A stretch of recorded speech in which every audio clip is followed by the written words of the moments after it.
Welcome, everyone.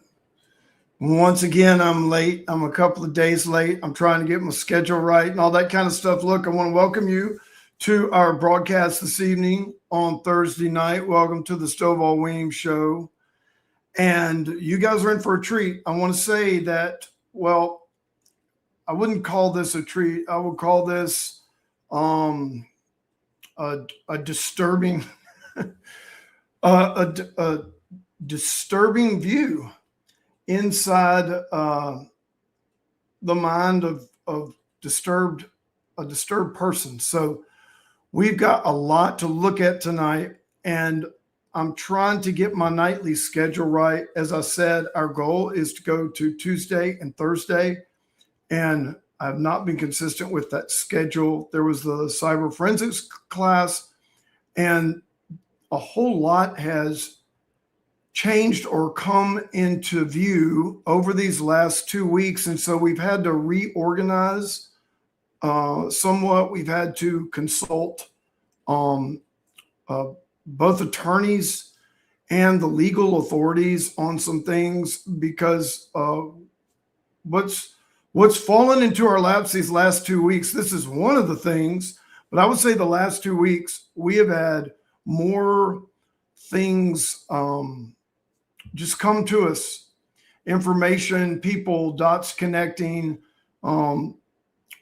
whatever this is that we're going to look at with Tim. You know, we discovered, when I say we discovered, someone showed me that interview that he did with Lecrae. And so we were trying to make sense of that. You know, I mean, it's awesome for us, but it has so much that doesn't make sense that I'm not talking about just Tim making stuff up or whatever. That's, always the case. But different things about it that we haven't talked yet, okay? And we'll look at one of those things tonight as we really get on this.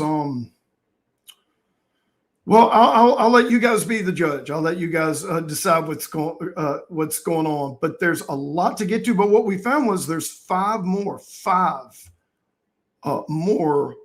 podcasts and interviews that Tim did over a 30-day period, in September and October. And so there was a lot going on then legally. There was a lot going on with what we were bringing to light. And really pushing for exposure. One of those things was the CSW at weemsgroup.org, the fraudulent email that we know was not only fabricated and used for identity theft, but we strongly believe that it was used now after these, after listening to these 5 podcasts, I would say, my strong conviction would be it was 100% Tim Timberlake, that he stole and fabricated emails on behalf of me on the CSW at weemsgroup.org. I've shown you that email handle and that domain in other clips. So after these 5 interviews, strongly believe that Tim absolutely stole, used, and fabricated, and used that email to make, I don't know who he showed him to, who he sent him to. Obviously, the attorneys were one of them because they had it in our email. I mean, in a return email to me that you guys saw, they had that fraudulent email handle in there. And so somehow they had gotten that and thought that they needed to respond to that email to communicate to me and say, hey, you need to stop these verbal and written threats.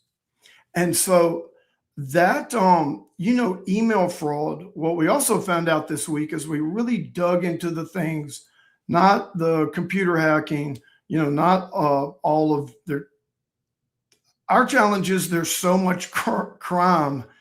When you put everything together, it's overwhelming. It can end up with agencies that, now this part needs to go here, this part needs to go there, unless you file a RICO, as we should have, as our lawyers said they would, as we were supposed to, and not file a conspiracy that was supposed to turn into, he was going to convert it to a RICO. Unless you file a RICO and you start going to the authorities with these things, everything happens to be separated out. So what we did do is we looked and talked to someone in one of the agencies, specifically about fraudulent emails and user identity and all identity theft and things like that, and how criminals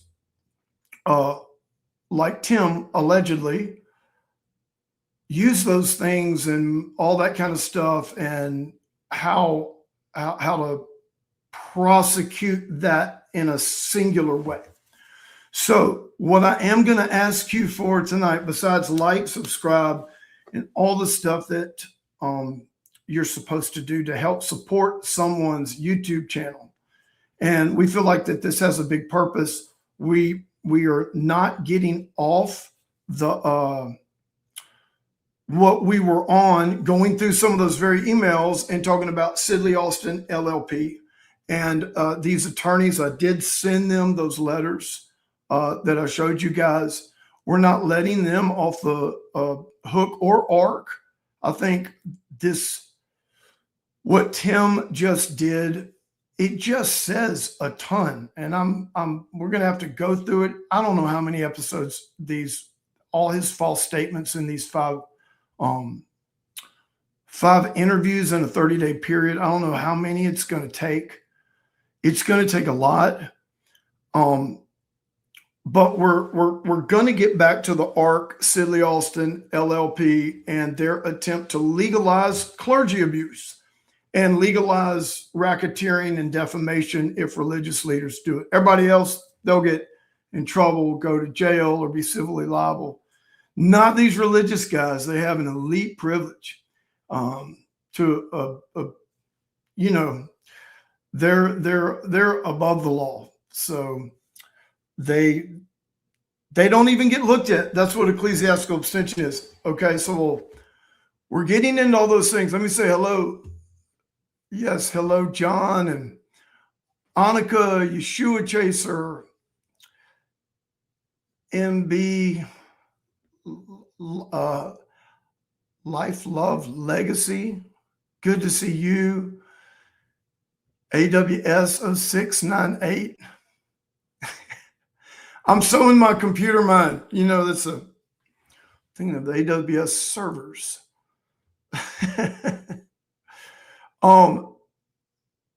Hey, Bruce and Sarah, and good to see you guys and everybody else that's in here right now. Judy, Jean, and so we're going to get on with this, y'all. This is going to be unbelievable, and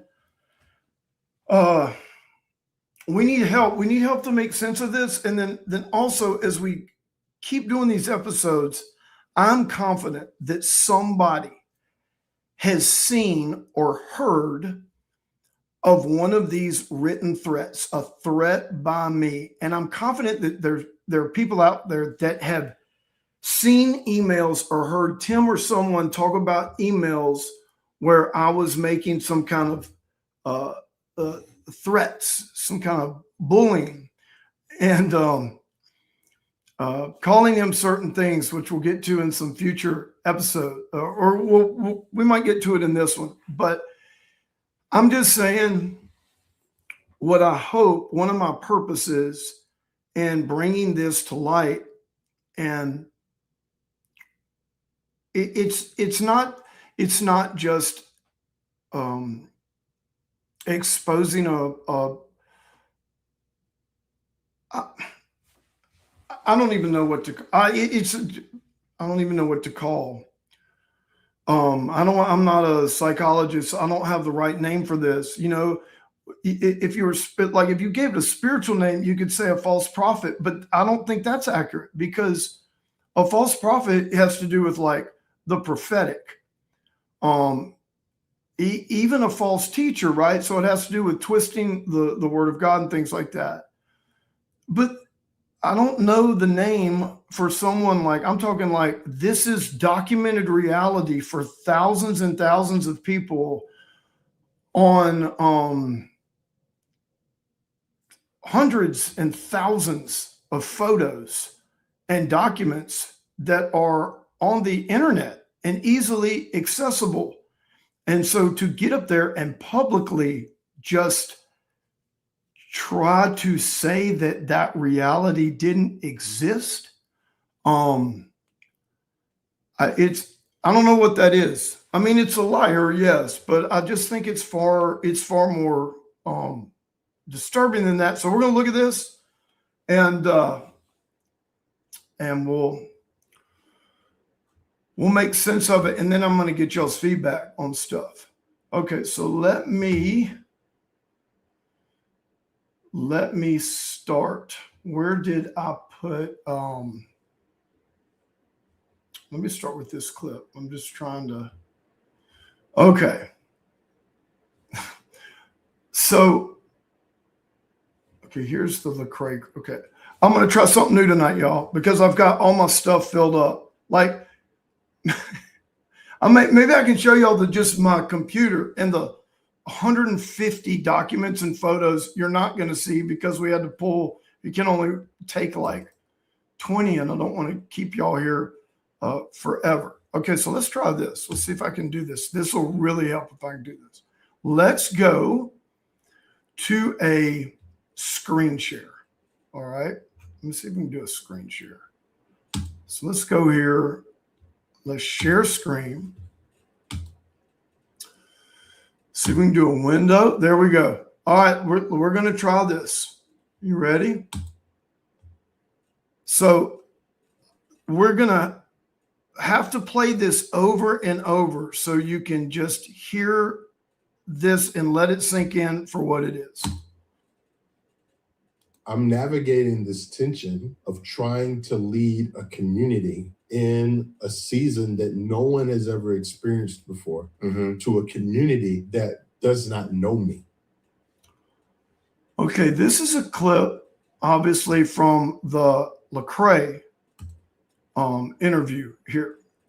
And by the way, I'm on the screen with you guys. FYI, I can't see clip. Well,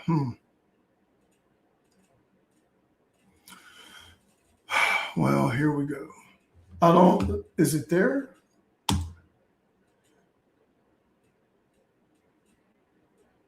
Yeah, I don't know if I'll be able to do it. Oh, I don't know if I'll be able to do it. Let me run through some things, okay? I'm gonna have to try this one more time, y'all. I'm sorry. This is, you can see why this takes so long, right?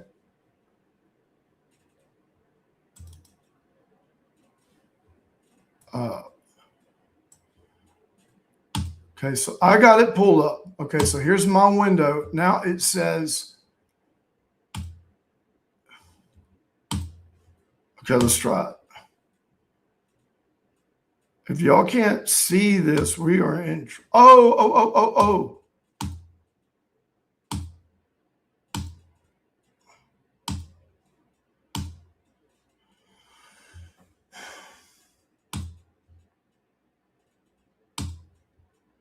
And that August, we opened the church. Okay, man. I'm going to have to get rid of some stuff to show you all this.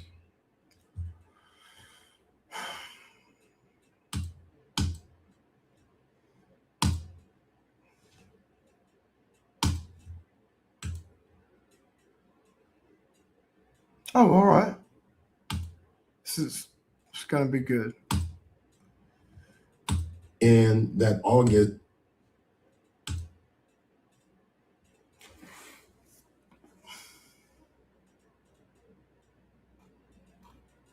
Okay, everybody ready? Here we go.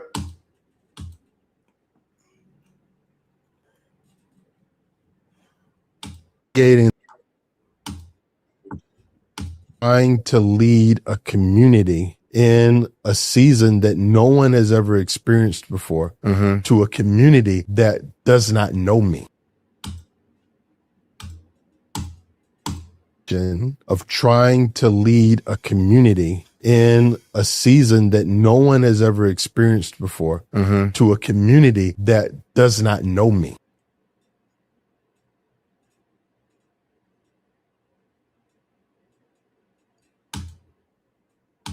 Creating this tension of trying to lead a community in a season that no one has ever experienced before to a community. August, we opened the church back up to in-person gatherings, and I just have an unsettled feeling in my spirit, like, man, ended up doing a forensic audit on the church and find out financial misappropriation. So now you're in a corrupt church. I'm in a position, a young Black pastor leading behind a middle-aged Caucasian pastor. I have not met the congregation face to face. The congregation has not met me face to face. And now I am communicating there has been financial misappropriation.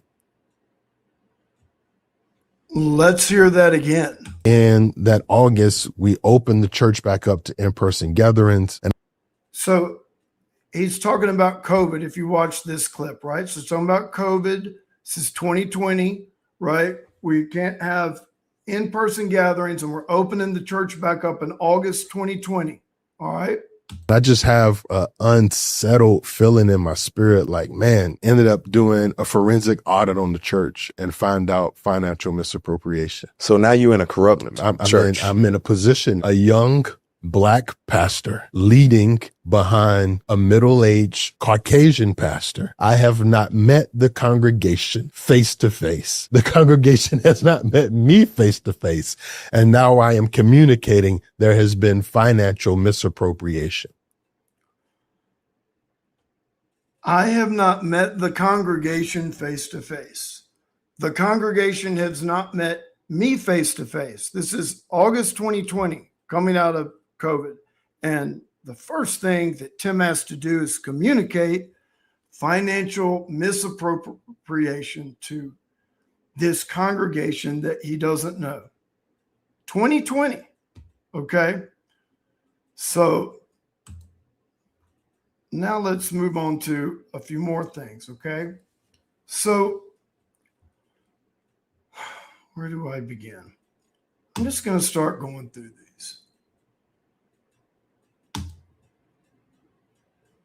I want you to look at the dates up there. But by the way, this is December 9th. Let me get to 28. I've got to go through some of these where I can get to 2018. So there's another 2019, another 2019. Tim's never met, he's never seen the congregation face to face, y'all. October 2019, last night was amazing. Look at this. May 29, 2019, there's Tim with me and Heiser and Kerri and Dr. Cloud. Here's Tim at, I think this is 2018. Wait till you see all the times he was at Celebration in 2018. Okay. I think this might be an ARC event at our DC church, but I'm not sure. Look at this. March 1st, 2018. There's Tim Timberlake. Unbelievable, right? So let me show you this one. I'm giving you a smattering here. I'm about to show a lot more. This is September 3rd, 2020. So I'm supposed to be gone, I guess, with financial misappropriation. Look at this. There's me and Kerri. There's our campus pastors, Keith from Orlando, and Nate and all this. This was a super powerful night. This was September 3rd, 2020. You know, when I just disappeared. Kerri and I just disappeared somewhere. But that is not all, okay? I want to show y'all some other things here. I just have to remove some of these to get to do it. Sorry about that. Let me show you.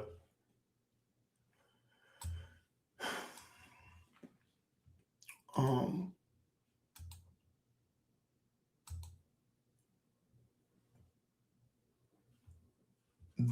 want to show you the March. Oh yeah, here we go. Okay. Let me show you these right here.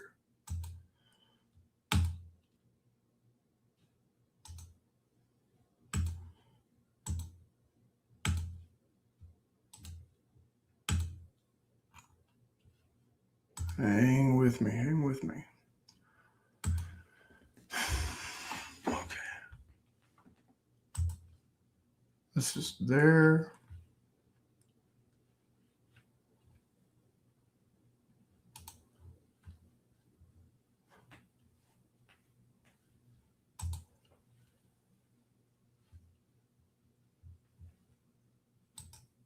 Okay, well, I'm gonna show you one more here. I'm sorry, I thought I could screen share tonight, you know. It just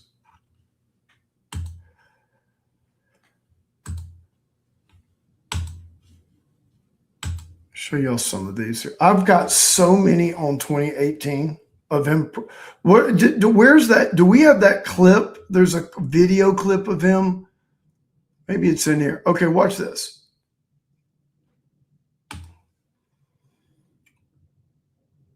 Okay, that was this. June 7th. This is Tim's own post. Still in all of everything God did last night at celebration.org. Oh, we love you and all this. Now watch this. Move that. Add this one. Is that the same one? Yeah, I don't have the is it the move?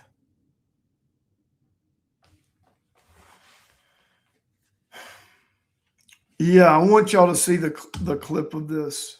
This show's tanking because I've got too many videos and too many pics to show you guys. You don't want to let me.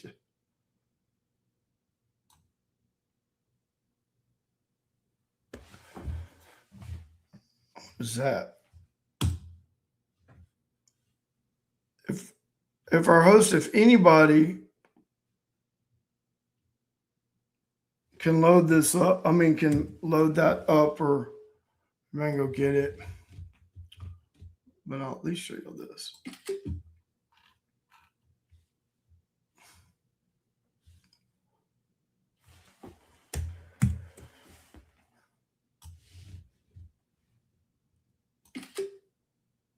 Just gonna move this over here.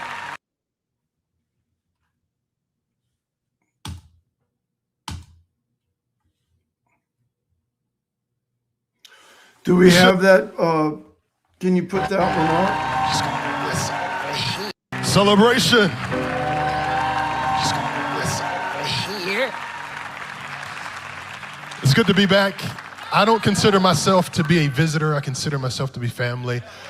And so it's good to be back with my family here in Jacksonville. And I love you all. I really love you all. I love your pastors. I think they're just the best. And you guys should be very proud of the angels that God has placed here to serve you all. And Pastor Stovall and Pastor Kerri Weems, can we give them a round of applause? Yeah. That August, we opened the church back up to in-person gatherings. And I just have an unsettled feeling in my spirit, like, man, ended up doing a forensic audit on the church and find out financial misappropriation. So now you in a corrupt church. I'm in a position, a young Black pastor leading behind a middle-aged Caucasian pastor. I have not met the congregation face to face. I have not met the congregation face to face.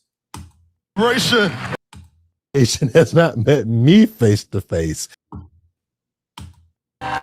gonna move this over here. It's good to be back. I don't consider myself to be a visitor. I consider myself to be family. This is 2 years.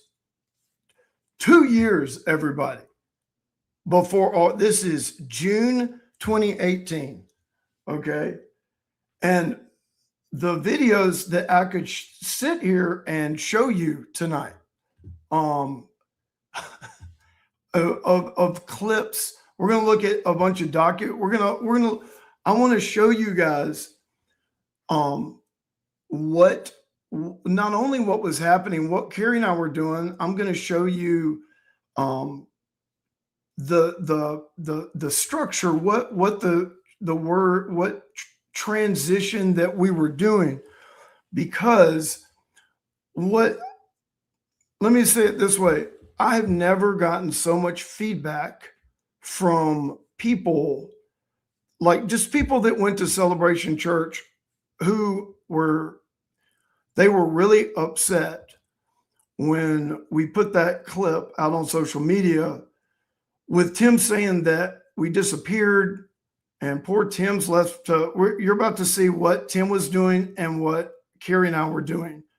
You can just go to Facebook and look at that, and then you can look at all the documents. But when Tim said that we disappeared and that he had never met the congregation, there were people there in 2018.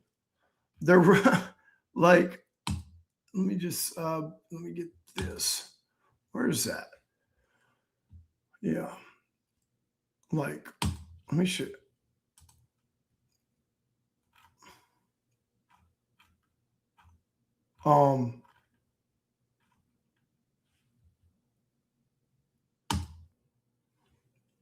You see this? This is what we were trying to choose from tonight. It's like a never-ending, thing with trying to get, you just want to show documentation for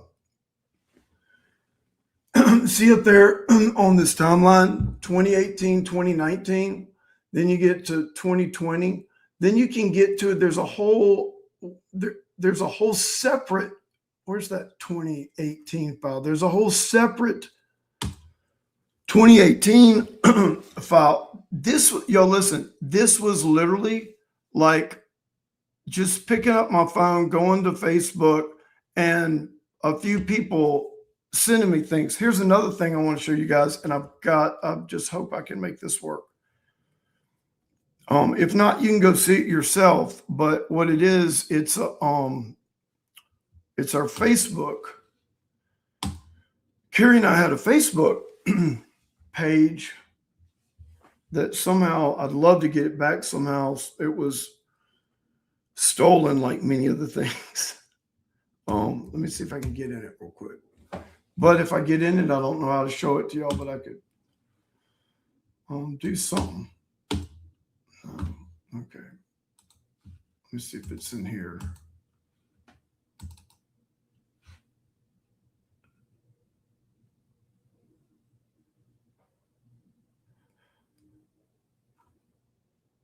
Wow, look at this. I know y'all can't see this, but yeah. All right. Well,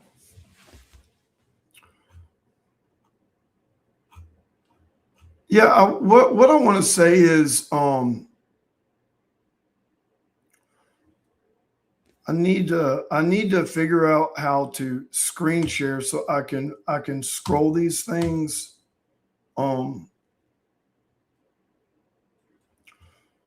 But let's see what it looks like here. It looks like these are just what we have documented photos of, either that were on the church social media, church website, Facebook, our own things. It looks like there's a lot. I don't know, 10 or so.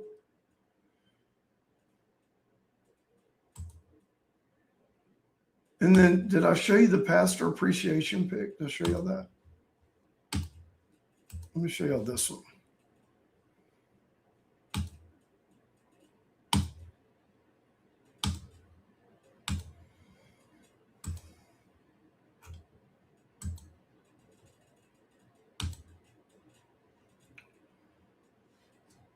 Desktop. So remember when I was oh, you got it up there? Yeah. So this was put out by the church. Now remember, Tim, number one, obviously, Tim preaching, you saw some of the videos, you saw some of the photos. I mean, all through since at least March in 2018, all through 2019. And then where I was supposed to disappear, I would say it was my busiest, most active time in the church. And I'm gonna have to get this Facebook page up and running so you can see it, because we have a Facebook page that literally documented 2019 and 2020 and 2021, so much of what Kerri and I were doing. But look at this. I thought I was supposed to be financial misappropriated or something. Look at the church. This is Appreciation Day. Pastor Appreciation Day. This is October 11th, 2020, when Tim is supposed to be the senior pastor, lead pastor. It's unbelievable. Okay, I'm gonna go through, but I'm not. How do I say this? I'm not doing this just to show that Tim's lying, because that's almost like to show that Tim's lying, because it's so ridiculous. Like, it's absolutely ridiculous that someone would try to say that they had never met the congregation and that the congregation didn't know them in the COVID season of 2020, and then coming right out in August, he's got to announce to the church that I was involved in financial misappropriation. It's insane. It's like, so I don't have a category for that. I'm not a psychologist. I don't understand people that I understand why people lie. I do understand that. I do like why people lie on a, what I would say, normal lies, like fear-based and all that. I don't understand this trying to fabricate a fantasy reality when you can be, it's just so easily verifiable. So I'm not doing it just to show documentation that Tim's lying. I'm doing this to show the disturbing patterns and possibilities when this kind of stuff, this is supposed to be a pastor, it's supposed to be a spiritual leader. Like I'm saying, this isn't a prophetic, this isn't just false teaching. This isn't just, manipulating through man-made prophecy. This is like denying documented reality in your face as a spiritual leader, and then saying that it was like it's God, like God, I felt this, whatever he said, you'll see in these other interviews, God showing him this, God telling him that, and then it's this, like, I guess, so God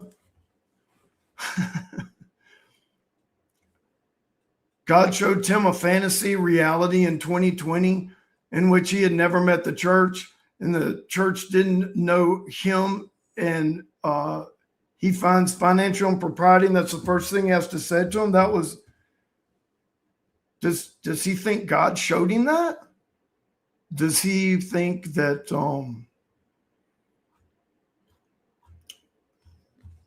I don't know, because anyway, I'm concerned about how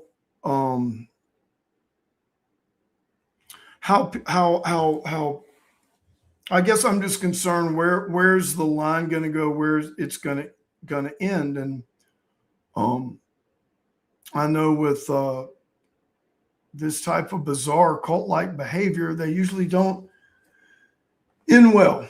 So anyway, what is this here? Down there in October of 2019, January 2020, COVID hits. The founders, they disappeared, bro. What? What are you talking about, man?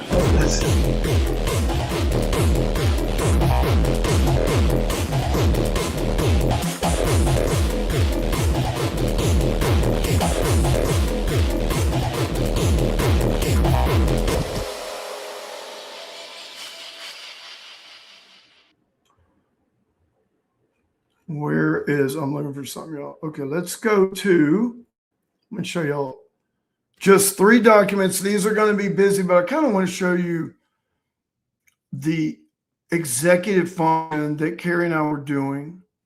And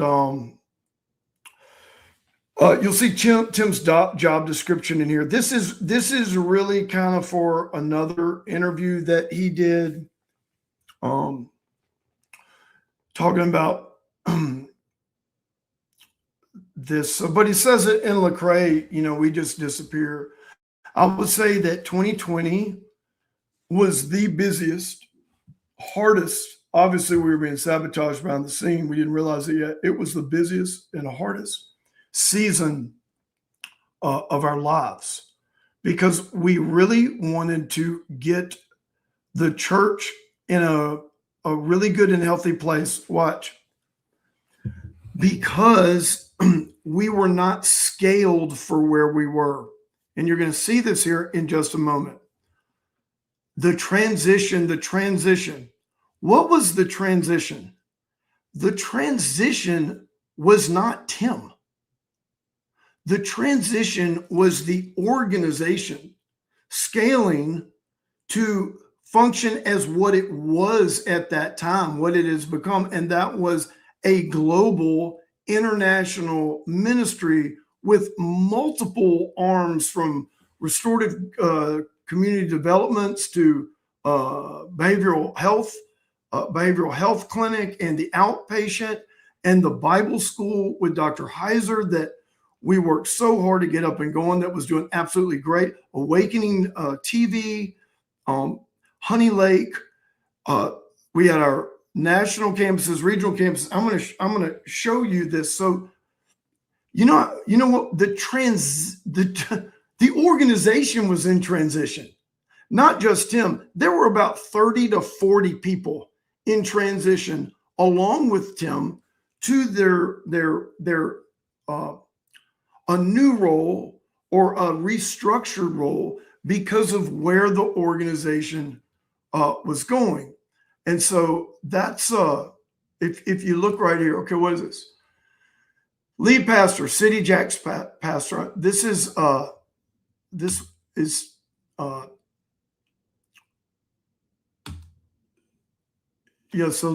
was Tim's plan that Kerri did a great job on. We consulted people, we paid money, all of that, okay? And we worked really hard on this. So I'm just going to kind of go through this.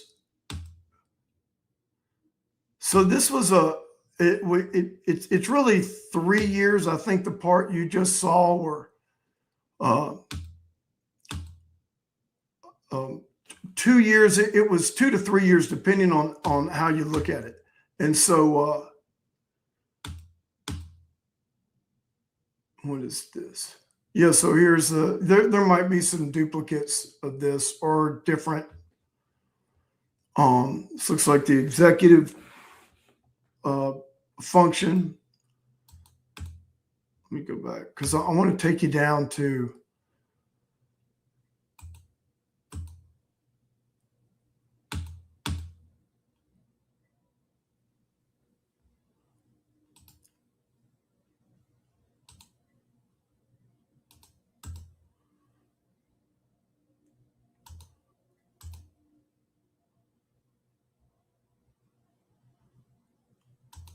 So this was Tim. This is Tim's job description that in our model was a city pastor or a lead pastor. He would be the lead pastor of Celebration, the lead pastor of Celebration Church, the church arm in the U.S. And I'm going to show you something that is going to look, relationships, October 2019. Yeah, that we're big on that. You know, he had already been coming since March 2018. So he knew the congregation very well, as any guest would, coming that many times, you know, and being at different events and also at leadership events and also at the Awakening Open House. And there were several things like that. So now, here we go. Wait, I want to get to that Honey Lake meeting you saw right there. Okay, here we are. I want to show you all this. This, you see the date, February 19th, 2020. Kerri and I are supposed to start to disappear at any moment here. So this is when I think we had about 40 or about 40 staff out there. It was our pastors and our executive team and our global team. And so it was we're talking about what? You're going to see this word in here, the transition. What is the transition? The transition is the organization itself. Who's in transition? Tim? Yeah. And about 40 other people. There's no Tim special right here. And so what I've realized is hearing these interviews, it's all making sense of what he was telling people behind the scenes. And then we actually, or not me, but someone found, remember this day, someone found like clips of Tim completely contradicting what is in our documents and the staff's documents and in all of our staff meetings and in all of our board meetings and in all of our senior team meetings and in all of our retreats and in his job description, everything that's documented. We've found clips of Tim in other churches or some kind of leadership forum with some pastors completely saying something different. You saw on his LinkedIn, he said he was the senior pastor, lead pastor since 2020. Let me show you where Tim actually was in 2020. Okay. All right. This is our ministry structure, and you'll see we use those words, buckets. You might do this in your business. Once again, what are we transitioning? The organization. The organization is not scaled. It is not, there's a lot of inefficiencies. You know, the HR wasn't synced up. We didn't have shared services right. There were people functioning, such as myself, in too many roles. I was actually functioning as the global pastor, the senior pastor, the city pastor, the campus. I had like 6 roles. And since my encounter, I'm trying to really get and focus on what I know God's called me to do. And that's much more with all of our church. You know, interestingly enough, with my global role, that's what I was trying to do. I was trying to be in other places, not just as much as the arena, but our international campuses, the restorative communities we were building, of course, the Bible school that Heiser and I were doing, and Awakening, and all these kind of things. And so we're developing all these things, and it is a tremendous amount of work, and it's a tremendous amount of money. So look, global senior eldership and overseers. So there's me and Kerri. Okay. That's Chris Brooks and Brian Schwartz and Lisa Stewart. I think Paul Wilbur was also added to this team pretty quickly. And this is what would be the global team, the global senior team right here. Now, under the global senior team and with our spiritual authority and oversight. What you have here is, you'll see, and some of this is how we needed to separate out what I would call the enterprise from the actual church ministry. That was a big thing we wanted to do. So there's acquisitions, there's the restorative communities with the retreats. There was the Honey Lake Farms and all the restorative community and missions we were doing there. There's the Awakening School of Theology and Ministry. That's what Dr. Heiser and I were doing. We're putting I think it, before they, did what they did, I think we're almost up to 1,000 students online. Okay. Now look, here's Celebration Churches right here. This is one of what? 1, 2, 3, 4, 5, 6, 7, 8, 9, 10. 10, this is 10 categories, right, that are under the global senior leadership team, right? So this is the if you want to say the top structure of how we are scaling to a global organization, not just a local organization. And here's where Tim is. Tim is one of what? 1, 2, 3, 4, 5. Yeah. Tim is one of 10 right here. He's right here. This bucket doesn't answer to him. This bucket, like Tim, there is no scenario ever where Tim was, so I'm looking at this. Just watch me here. Okay, so this is February 2020.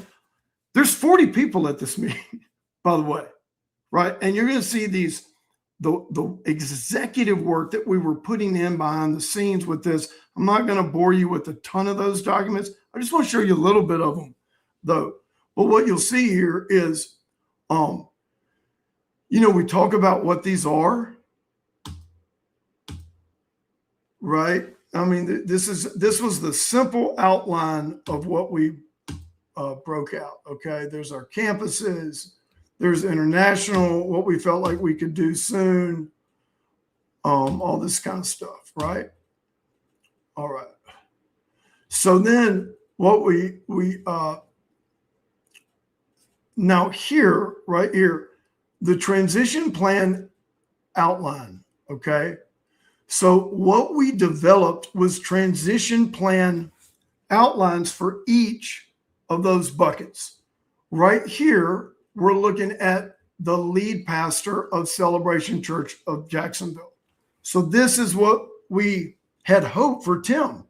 If, like the rest of the people that were in transition and that we were looking at and kind of who's going to get in what spot, everyone has to prove themselves. Everyone has to earn trust. And so anyway, here's like just real first 90 days. I'm showing you this. Wait, what is that?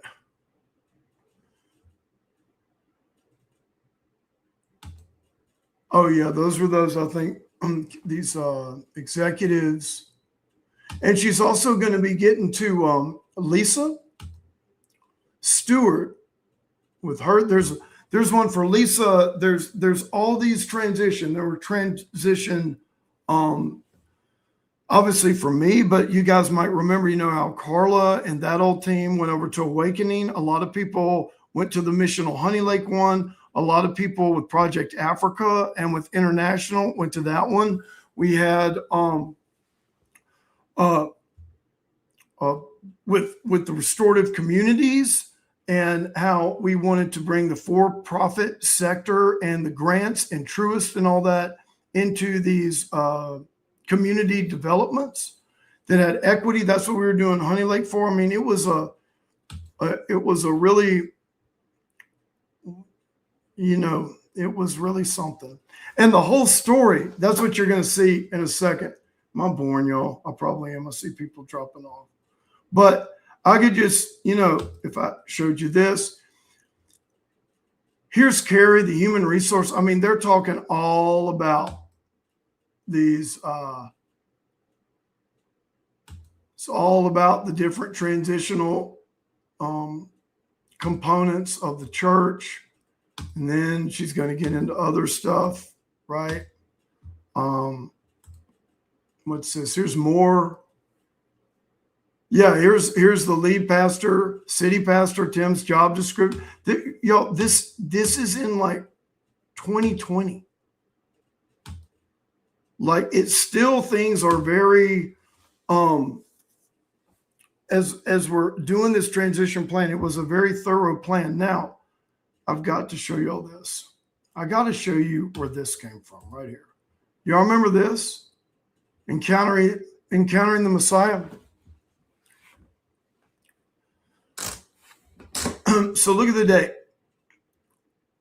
April 19th, 2020, when I disappeared. What I want to show you guys, and I'm not going to rest until it happens, is let's see if I can just get it on this way. And then we'll do some questions.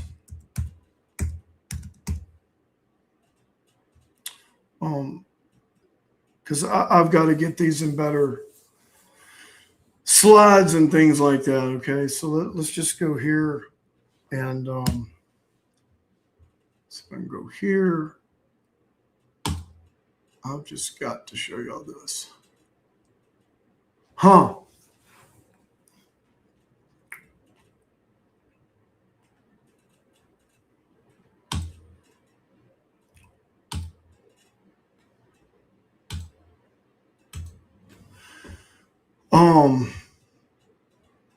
Yeah. See if I can go in here.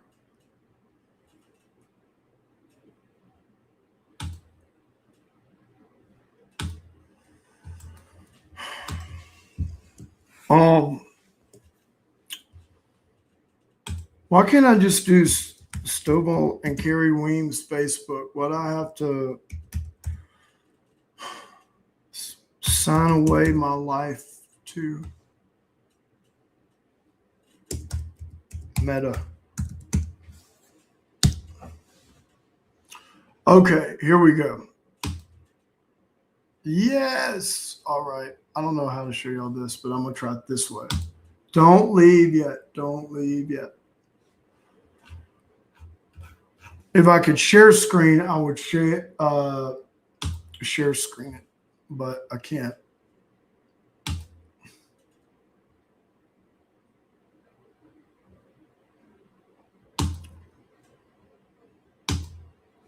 So let me try to do this. God, this thing. Okay. I'm going to try it again.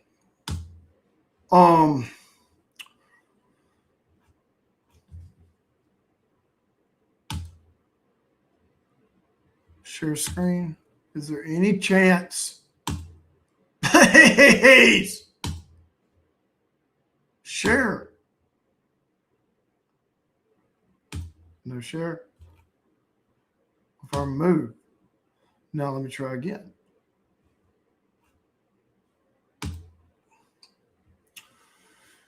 Oh, gang, it's one of those nights. Come on.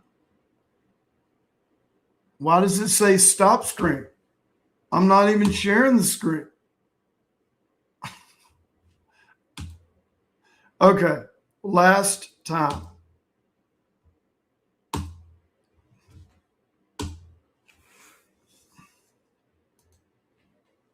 No.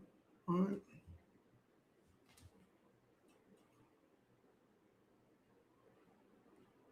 Yeah.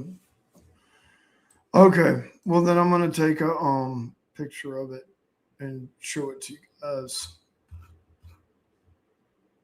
And it's going to be right. And you'll see it. But if you want to see, if anybody wants to see what Kerri and I, who put that up there?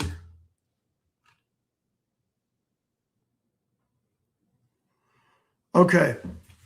This is Stovall and Kerri Weems. Okay, go back down. Oh, great. Okay, go back down. Or where you were, start at the beginning. I'm sorry. Yes. So who remembers this?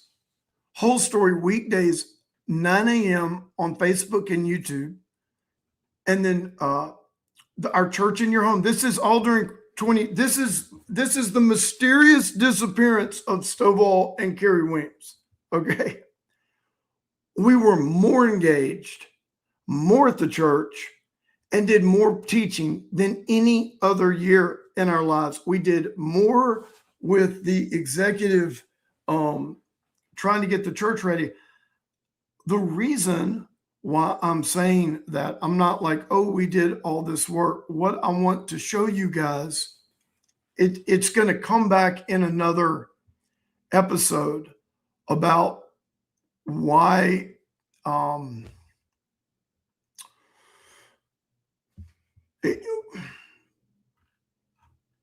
it's just you'll see. I just don't know if I want to get into that. Okay, so I didn't just teach. So what we did was Tim did the inspiration online at 10:30. I did a Sunday school many times with Dr. Heiser, sometimes with Paul Wilbur, sometimes myself, sometimes with other staff. Tim was even on some of them at 9 a.m. So I was on 9 a.m. every Sunday. Tim did the inspiration message at 10:30 a.m., but I was on every day at 8 a.m. I was producing my Encountering the Messiah, and we were doing all the things with Heiser and Awakening School of Theology. So scroll through this if you can. Just scroll slow. Keep going. Yeah, so keep going. There's Honey Lake. Yeah, keep going. I want to get, okay, yeah. See these right here? Okay, so see, there's 2020, Paul and I. Keep going. Look, there's 2020. There's Kerri teaching. September 8th. Who am I with here?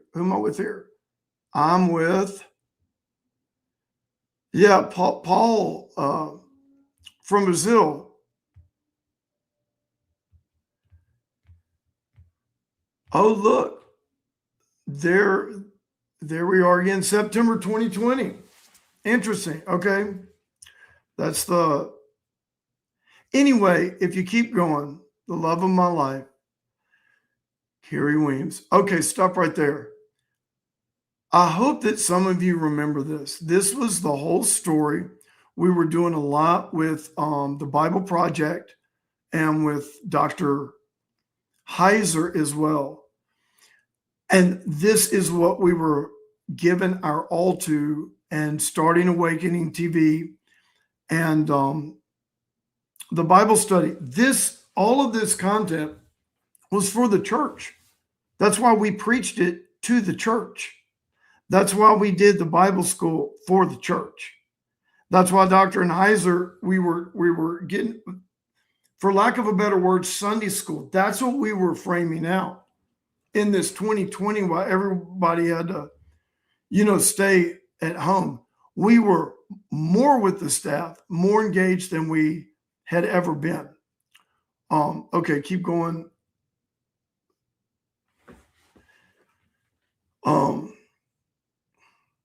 There's me and Brian. Yeah, just keep going. I'm not gonna. There's Kerri at a women's event. Yeah, keep going. That's a men's event. This is all 2020, y'all. The mysterious disappearance of Stovall Weems. He disappeared in his own church. Keep going. And then we're going to get to some, we got some great preaching clips from 2020. It's Africa. Oh, yeah, where was that? I don't know, but it was good.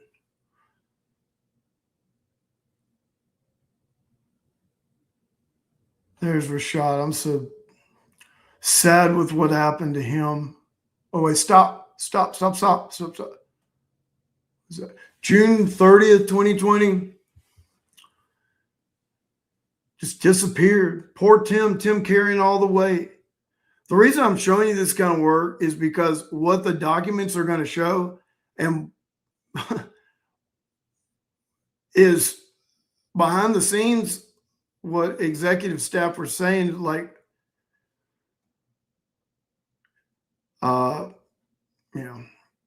just let the documents speak for themselves. Look, here we go. June 6th. Who is that?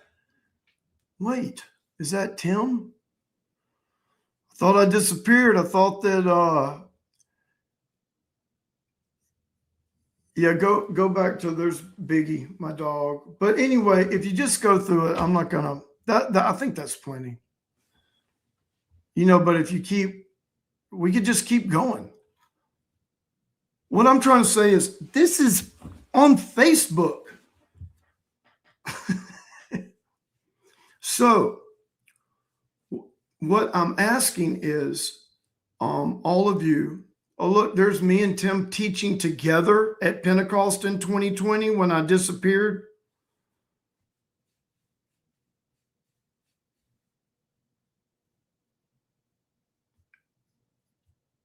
Yeah, so I wanted to show you guys, we started the Sabbath. We did we were just awakening. It was really a great time. It really was. So anyway, that's good. Where are we? What date are we on?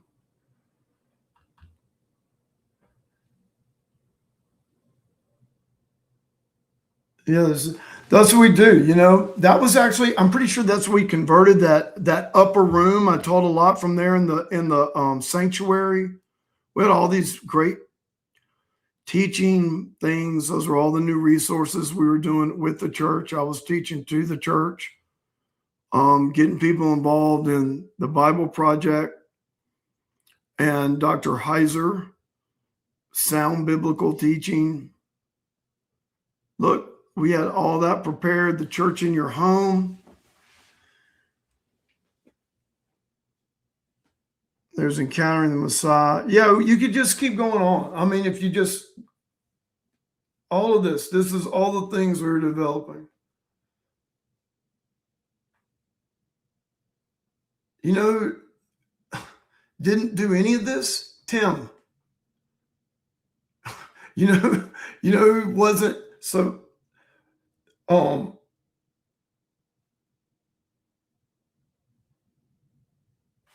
you'll see in those documents, if we go through enough of the executive documents, I mean, what people were saying is Tim doesn't work.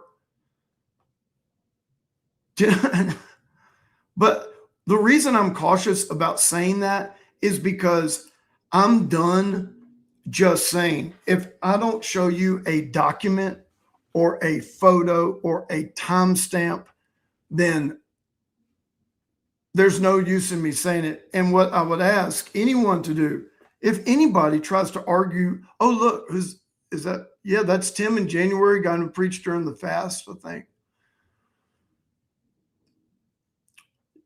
think. Yep. Yeah, you could just keep going back, So we've solved the mysterious disappearance of Stovall, Weems, and the mysterious people having no idea who Tim was, and Tim having to lead the church through this COVID season. Scroll down that Facebook, and I've got to post these documents somewhere. You talk about the burden that a lot of people took on to see this happen and the sacrifice that a lot of people made.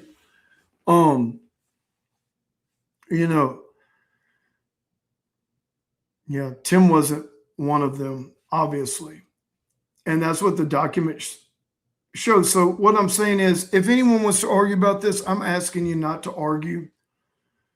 You can just say, hey, and go to the title or go to the date or go to the document or go to the Facebook or whatever like that, because all that matters in these things is documentation. And if this is one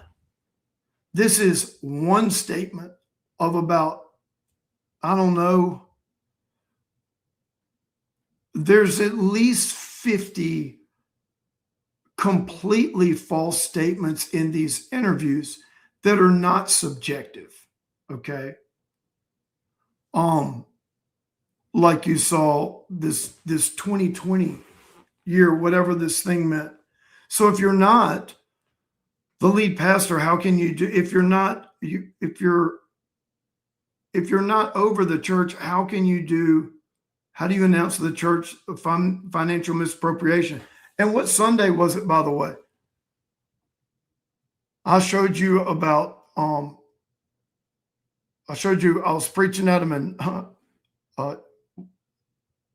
July 2020, August 2020, September 2020 with Tim and those guys on the stage in Pastor Appreciation Day.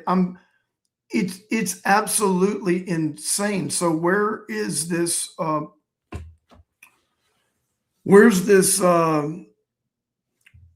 are we talking about? And so that's all I would ask you guys to say. But what I do want people to see is that I just think this is getting dangerous here for people, because people that are willing to do those kind of things in public with that type of delusion, it's something, and it's just as bad, those hosts that didn't check anything out. I'm just thinking, like, what if Lecrae would have just, Stovall, Kerri, Weems, and the Facebook thing would have come up? Like, what if he'd have Googled, like, law reports? Well, the Florida courts, go to floridacourts.gov. You can see everything that's been filed in our lawsuits. You can see this case, the fact that Tim would tell those people that all the lawsuits have been thrown out.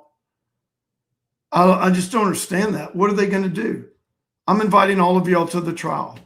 Invite them to the trial. What is Tim going to do? Be deposed? He's about to get deposed. He's going to be deposed in a case that doesn't exist. I guess I'm starting the questions now. What is this? What? Listen, I've seen narcissism and psychopath specials and all that. I've never seen anything where it's just so, like, so what are you going to do when you go to trial, Tim? Are you going to tell Lecrae, like, are you going to try to convince Lecrae you never said that? Even though it's on recording? Are you going to, when you're being deposed for the case that got thrown out, what are you going to do? Tim's got to get deposed for the R case. Tim's not named as a defendant, but he's an agent. I mean, those are all other things. You want me to pull those up? You want me to show you what? I'm sorry, I keep looking down. It's because you guys are in the chat right here on my camera's up there. But, like, look at the allegations against him. It's some serious criminal stuff in that ARC federal case. So, but it's not defamation that he says. And then the other thing, these are all the things I'm going to show you guys why he would do that, because ecclesiastical abstention, when they pled that, they accepted as true that they were lying. That they accepted our allegations against them, all of them, as true. Number one. Number two, ecclesiastical abstention, it's never on the merits. That's why the cases that were dismissed for ecclesiastical abstention, I showed y'all the judge's ruling. Those were, what the court's saying is, well, yeah, it could be defamation here, but this was a religious process or somehow part of their religious doctrine. It's insane. It's completely abused. And I will say right now, it was a terrible ruling by those judges. And they should know better than that. And that's why we're in a case now that is beyond precedent setting. It is like, as our attorney quoted in the federal case, this would do violence to the court. This is so far outside the realm of what's supposed to be ecclesiastical abstention that people can do RICO type crimes and they can't have a get out of jail free card, which is in our brief, by the way.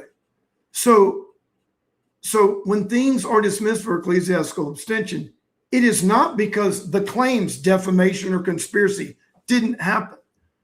It's the opposite. They're saying we can't look into this because somehow it violates religious freedom. I mean, you still have me there. I don't understand that. So Tim saying all those things, all those guys are going to get a packet, and I think that I'm not going to do a demand letter right off the bat. I want to know. I'm going to send them a packet of the things of what documented reality with documents on what's reality, and ask why didn't they check into these things. And they can either, they should be fair and have me on their shows. And let's talk about these documents that we're looking at, which Tim, of course, has no documents, never attempts to show a document. They don't attempt to ask about anything that's in actual documents. So have me on and we can discuss what's documented reality of what's happened so far and what's happening.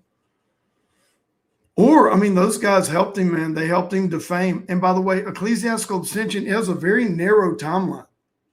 Like that ecclesiastical abstention is based on a very specific set of facts, a very specific way on this end of 21 to early 2022 timeline. Tim's talking about 2020, and wait till you hear what he says in these other podcasts. And so I want to know what, maybe I haven't shown y'all enough if you've seen the Lecrae tip, but the Lecrae clip, but I honestly, has anybody ever seen anything like this?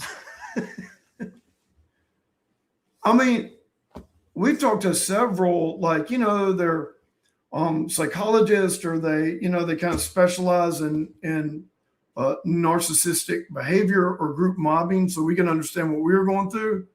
And there's all kinds of horror stories out there with these type of people, but we can't find I guess you would call it the documented reality, trying to invent a new history that's so verifiable. It's like, you're saying Trump's not president, saying we're not at war with Iraq, trying to tell somebody they didn't go to the college they went to. I went to LSU. Kerri and I were alive in 2020. Tim was not the lead pastor. Kerri and I have 3 children. I was born in New Orleans, Louisiana. These are just documented facts. You can't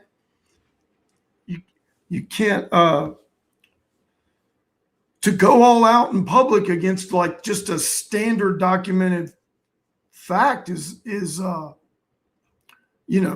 anyway, it's so that's all we have for tonight. I'm sorry I didn't put these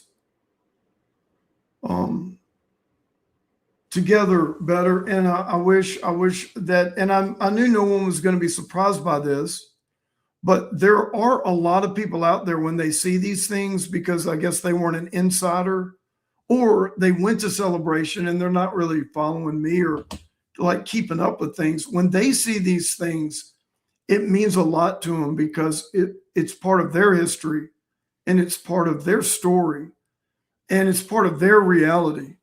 And when you try to gaslight thousands of people lived reality, that's it's not going to go over too well. And so yeah. Okay, let's take some questions if y'all have one. And I've got to put this stuff together better. I'm really sorry.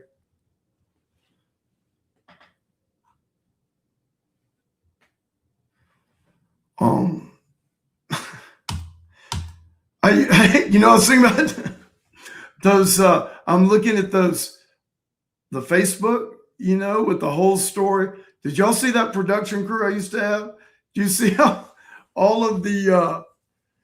You see why I'm not good at any of this, because we always had a team, and Awakening TV. We're going to be on God TV. We're broadcasting daily, doing all kinds of stuff, and I wish I would have learned some simple skills.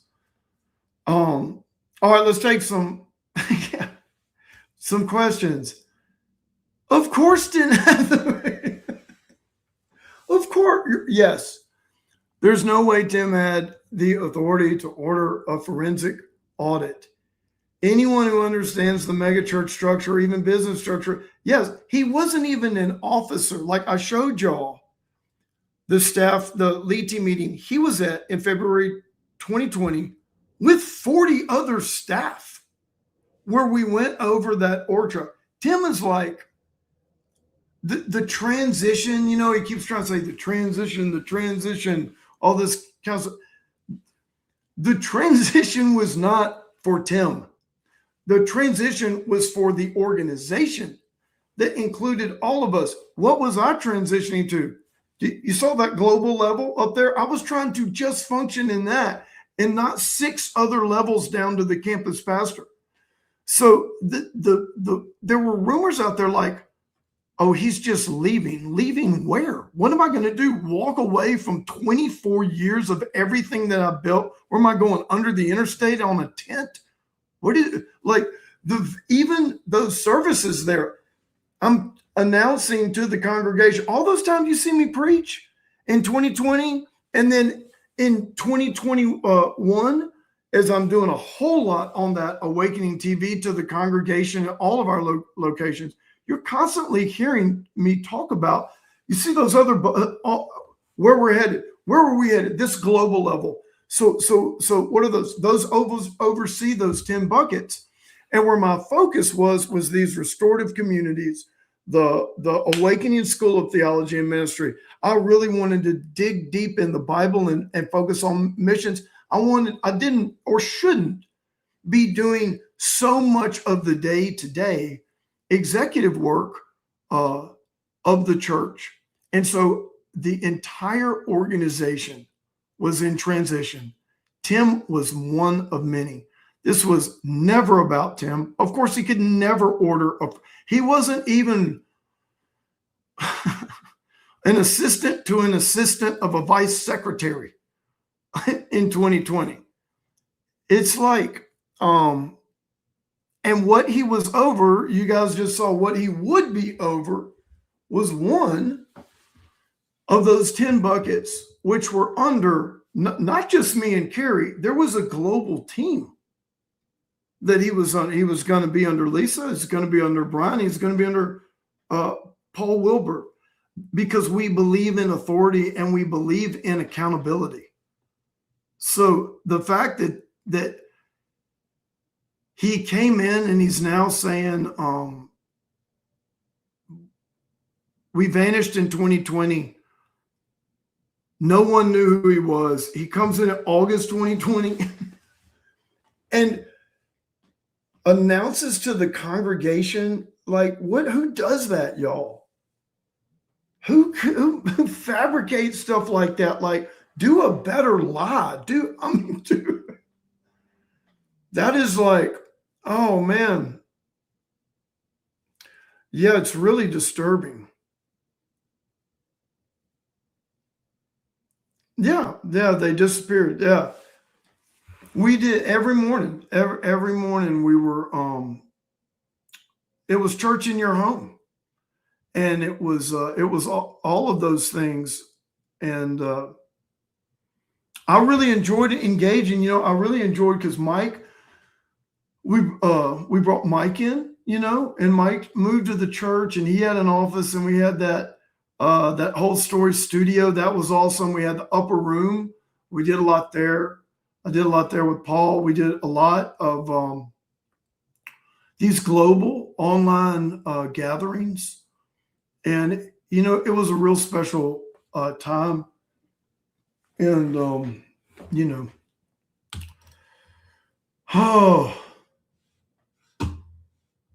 yeah, I'm looking at a picture right now of Tim preaching 2018.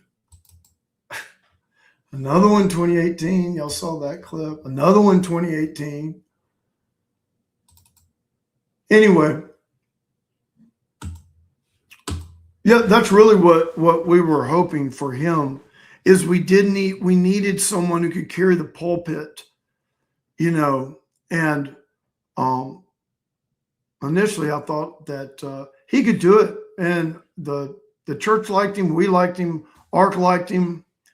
I'll be the first one to admit I was completely duped. And but when it comes to discernment, you've got to have things to work with.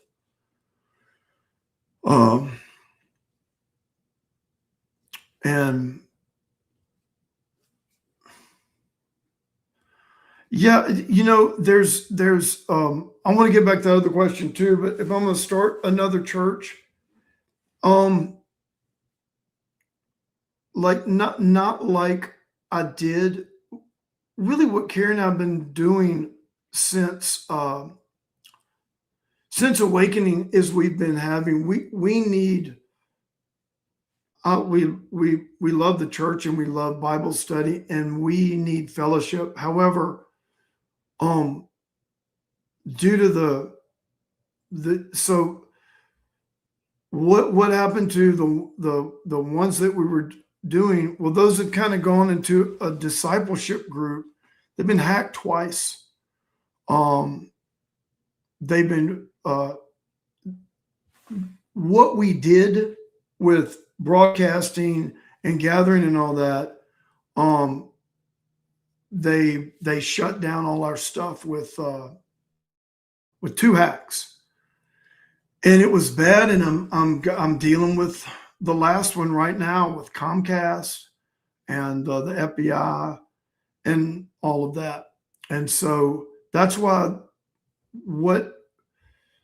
the way this one's going to be done is going to be much better than the last one. See, all this stuff is new. All the defamation's new. All the cyber crimes are new.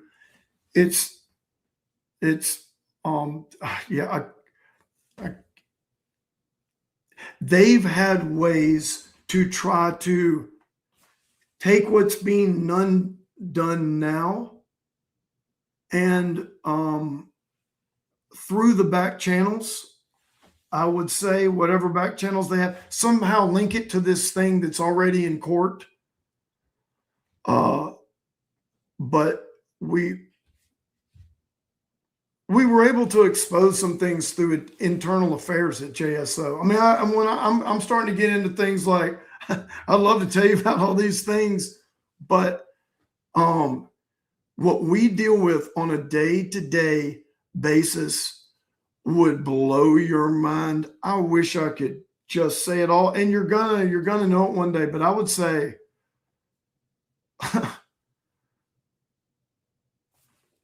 it's astounding. It's astounding. And so what part of the work is doing all of these. We don't have a local attorney right now. We just ran out of money, and that's what they want us to do. And then we have several cyber reports, but we can't afford any more. So we have to rely on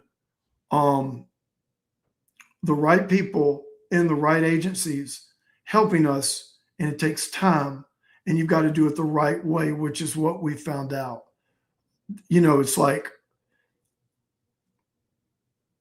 law enforcement and all of everything from the NSA to the DOD to the FBI to the DOJ to CISA to, all of them there, to Secret Service and down to JSO. Think of it, it's like a department store. And so if you go to buy shoes, right, you can have all the money in the world. And if you go to the shoe department or if you go to the shoe department and you want to buy shirts,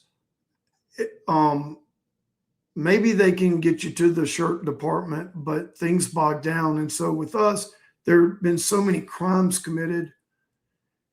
It's easy to pack too much for an agency to handle efficiently and effectively. So that's what we've learned. So that's why on this latest one, you ask them what's happened. It's not good. Our group cannot meet in a public venue that with Wi-Fi and people are going to come in there and all that kind of stuff. Not now. So yeah, they'll stalk and hack and slash tires and all of those things. Yeah. So, and who's that, by the way?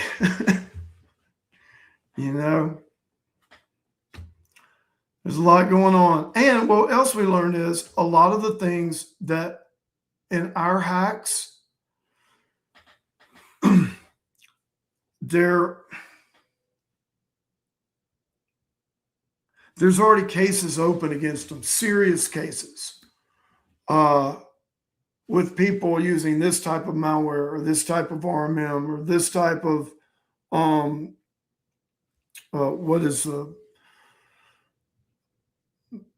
I forget the word. And so going in with those. Yeah.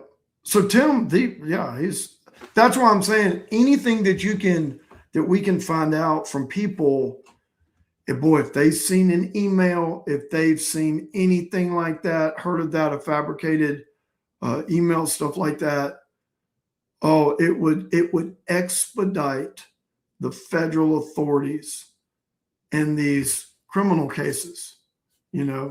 I just don't know. Are we reporting them? Yeah. Are we talking to people? Yeah. I don't know what they're doing, right? The most I can do is call in and, yep, it's opening case. Yep, we're looking into, but we have the right people helping us now. So yes, people need to come forward. If he lies publicly, he lies privately. I think that's why he's out. I think one of the reasons why Tim had to get out there, two reasons. I think that number one, well, let me give you three. I think number one, with what was going down in the federal case and with the potential exposure of what I think the attorneys are involved in, but also ARC. That exposure right there, Tim manipulating, even if ARC sent him in, which I believe, of course, they did. I believe our read is set up right, but Tim really drove it. And of course, he lied to everybody. And then he got caught in those lies, and I'm talking about them by certain people. Like if he tried to sell the Stovall, the written threats. I'm telling you right now, if any of those art guys, number one, believe that, but number two, if they actually saw something, if any of those guys have seen that email, the CSW at weemsgroup.org, I'm telling you, whoever you are, to please come forward, because you don't have an excuse now. You know that these are fraudulent now.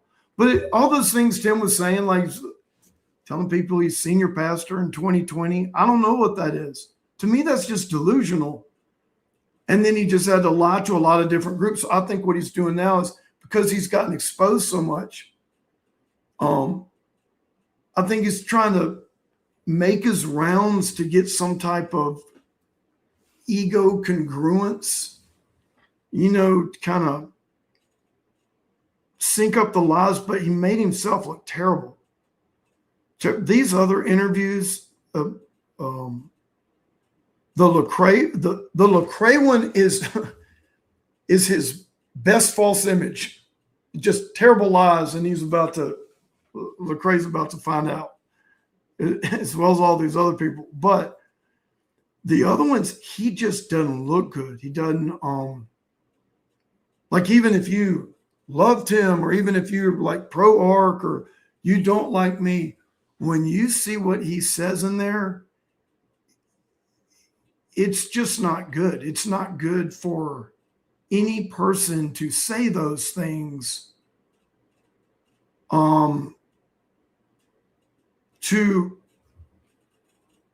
when other people or pastors in ministry that are authentic in building things, when they hear Tim say some of the things, if they have yet, if not, they're going to see it from me. When they hear him say some of the things he said, it's like there's literally 2 or 3 things that he says in these other ones that are like, they're like jokes amongst pastors that, like, oh my gosh, if someone ever says this, keep him 100 miles from my church. They're like that kind of stuff. It's like the stuff that, like, whoa, you did what? Because of what? It's just really bad. So I think that's what kind of made. So he's out there trying to sync up the lies. He's out there trying to deflect heat off of Ark and Sidley, because he's made this a lot worse. Because it's like this confession. He's got some weird confessions in there that, if you take him at face value, he's confessing to felonies.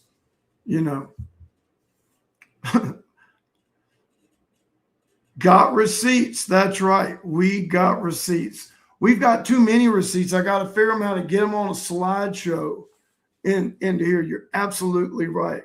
And that's why in these things, it's so important, because, people doing these kind of things, they're always going to focus.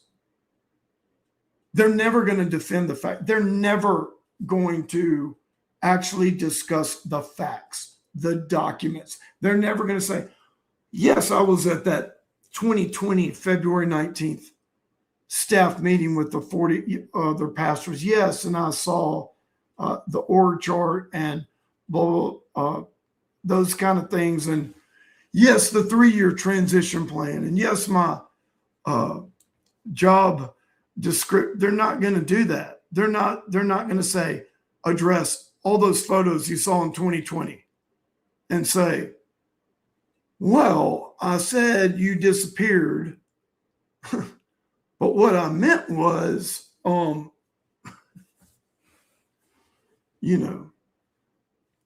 didn't say disappeared. I said, disappeared. You appeared disproportionately more than you did. They're just never going to address the facts. They're always going to attack your character. They're never going to show one document, not one real document. They're never going to show one legitimate thing. of it's always going to be talking, just attacking character and playing the victim. He's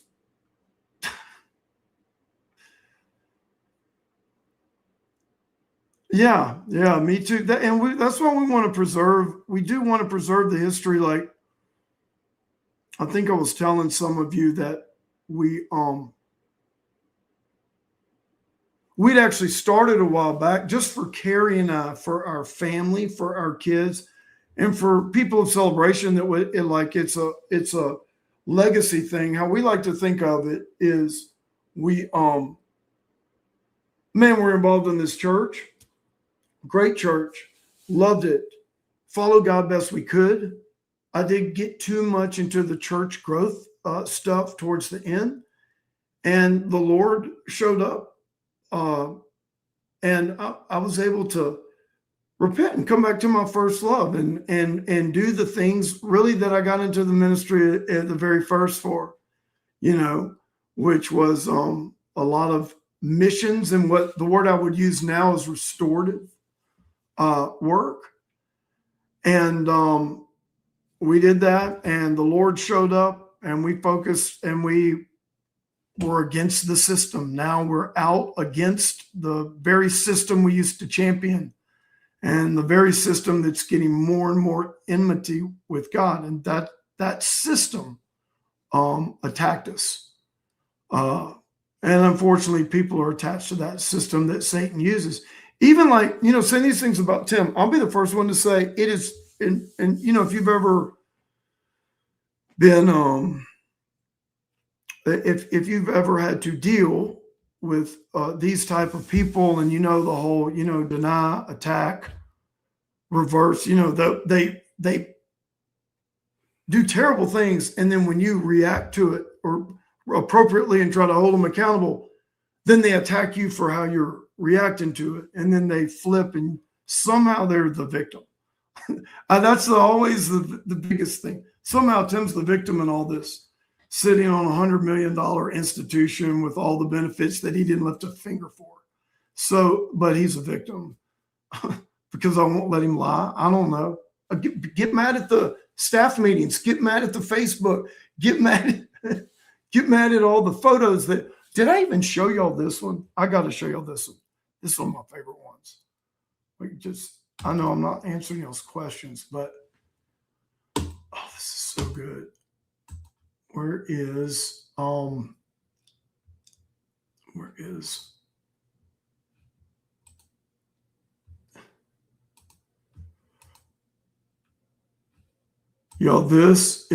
This is my favorite pick. Please let me show it to you. Here's what Tim. Here's what he needs to get mad at right here. Okay. Gosh, I got to get him in a thing to roll him like this. I'm going to have to pull this one out. I got another dozen right here. Don't worry, I'm going to get it, y'all. I bet I could save that as a PDF and load as one document. But watch this.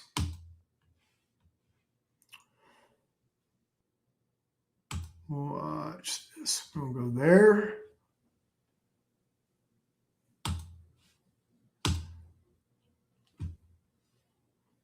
Where did that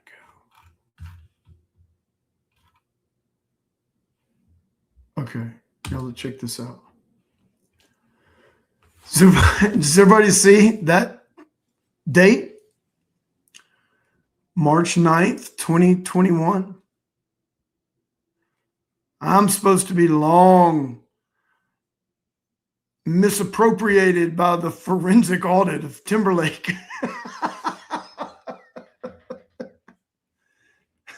Okay.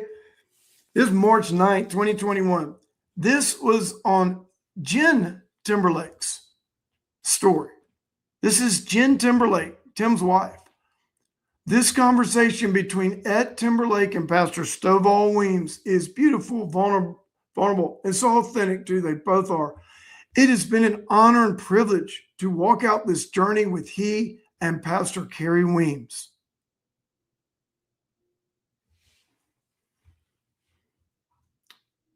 Is that, I'm just like, am communicating there has been financial. and then he's, We opened the church back up to What in-person is- gatherings, and I just it's like, what happened? Right? creating this tension of trying to lead a community in a season that no one has ever experienced before to a community that does not know me. I mean, it's I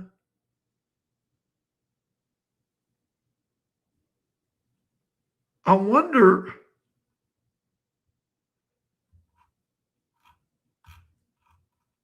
if Tim was there. Like, let me see this. Okay, I don't know what happened to this. I can't. Creating this tension of trying to lead a community. You know, maybe it's like a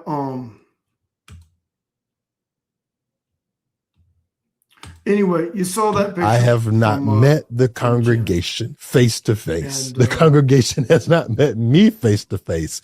And now I am communicating there has been financial misappropriation. Okay, remove this. Thank you very much.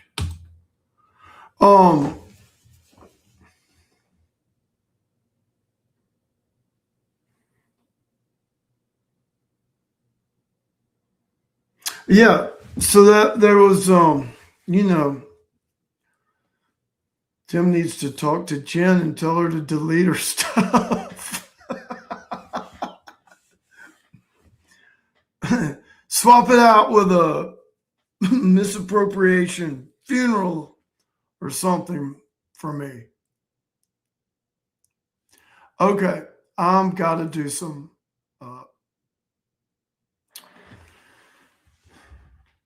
but I can show you anything. If you ever hear of anything like that, you're like, hey, I heard back then something like that. I can guarantee you we have a document for it. Thank Kerri Weems. Yeah.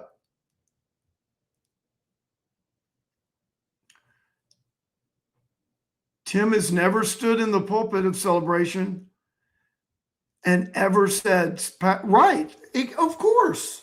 Yes, TED Talks. This is where, okay, are y'all getting it? Like where I'm trying to get, like, of course, he's never done that. He wasn't the senior pastor. He wasn't the lead pastor then. He couldn't order a financial audit. If he saw anything in the bank account, he hacked the bank account and did it illegally just to look in it. Okay. He preached tons 2 years leading up to 2020. He was like, when you think of like Dino Rizzo, you know, like once again, guy was my friend. Dino preached once a year at most. Tim was in multiple times, 2018, 2019. I mean, I think he was in almost once a month in 2019, or that was our goal. And then he was in 6 times, or in might have been more, including our events in 2018. So then you get to 2020. So like he's never, and then how he's out there all alone. Did you see the Facebook? Like, that's what I'm saying. I don't know. Is this, I don't want to get into people's psyche, but I'm like,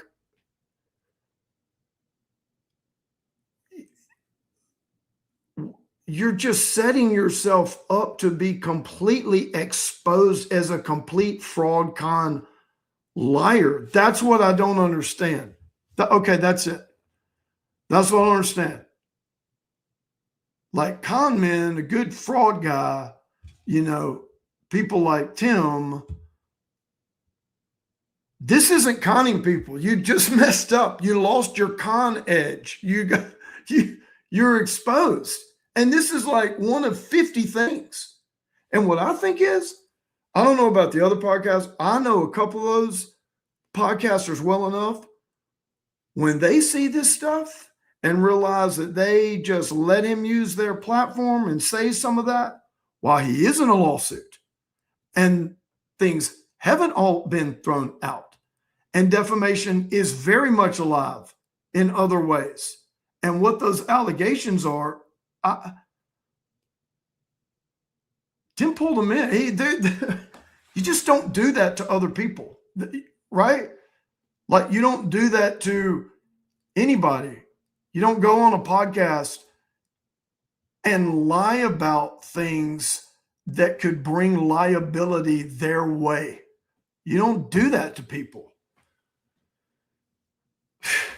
And at least these people, if people have him on again, boy, you better tell him to bring receipts if he's going to say anything that could be defamatory.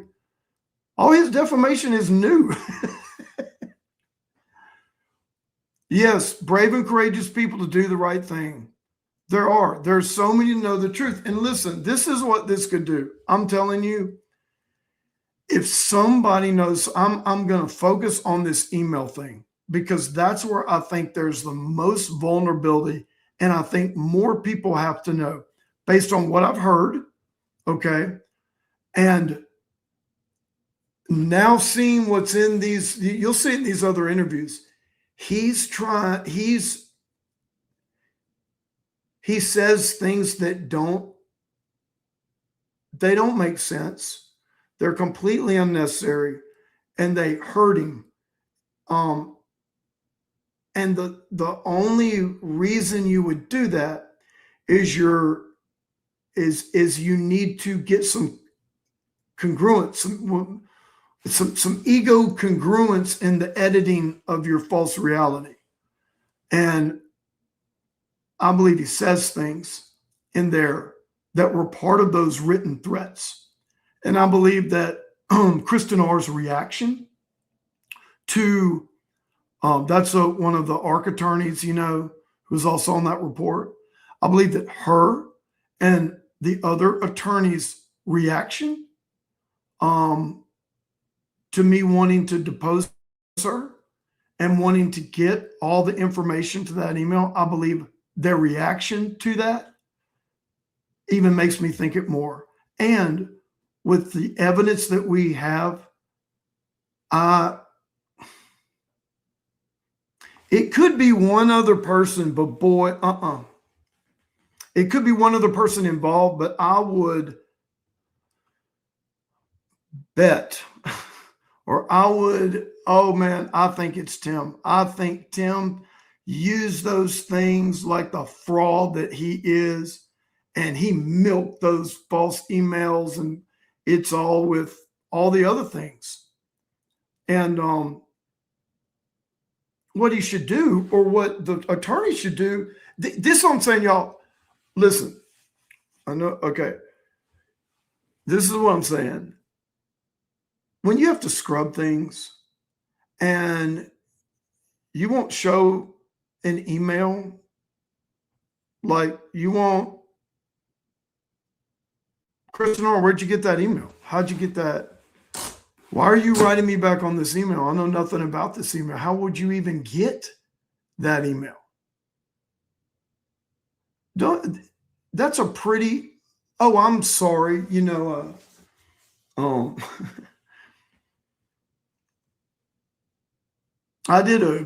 know. However they come up with emails. Attorneys get emails? I'll tell you how. They ask for clients. You know why? Because I've had to give my attorney a bunch of people's emails. And the first thing they do is ask her, hey, do you have so-and-so's email? Do you have so somebody gave Kristen R. You're definitely not going to find that on any search or any email I've ever used. So somehow she had that email address. And the only thing I can think of is that that's where the written threats came from. And so Tim allegedly, or him and somebody else, that's what they were using to help force the issue for them to come in and commit corporate theft.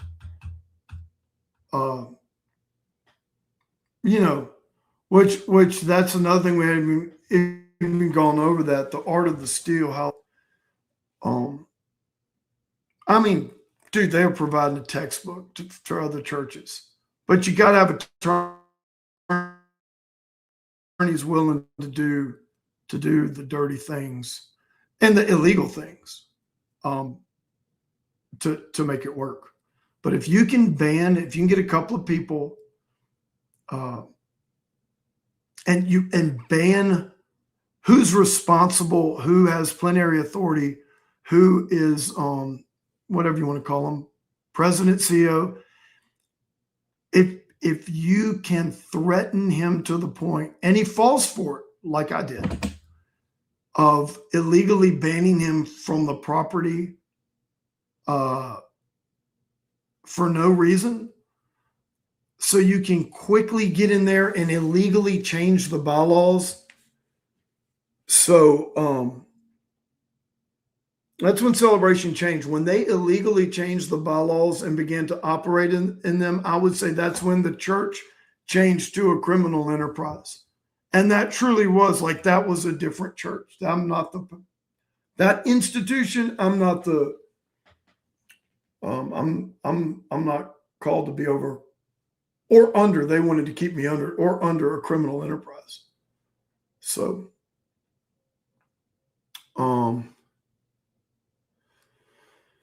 thank you. Let's look at this. Let me look. You got some great questions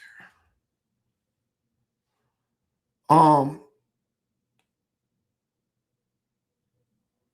Yeah, that's right. That's their goal was, this stuff is out. If you've ever studied Malkovichianism, dark triad narcissism, if you've ever talked to psychologists understood psychopathy, and then that gets into what's pathological, what's habitual, and liars, and why people do what they do. It all goes back to their childhood. It's all trauma-based response, right? And so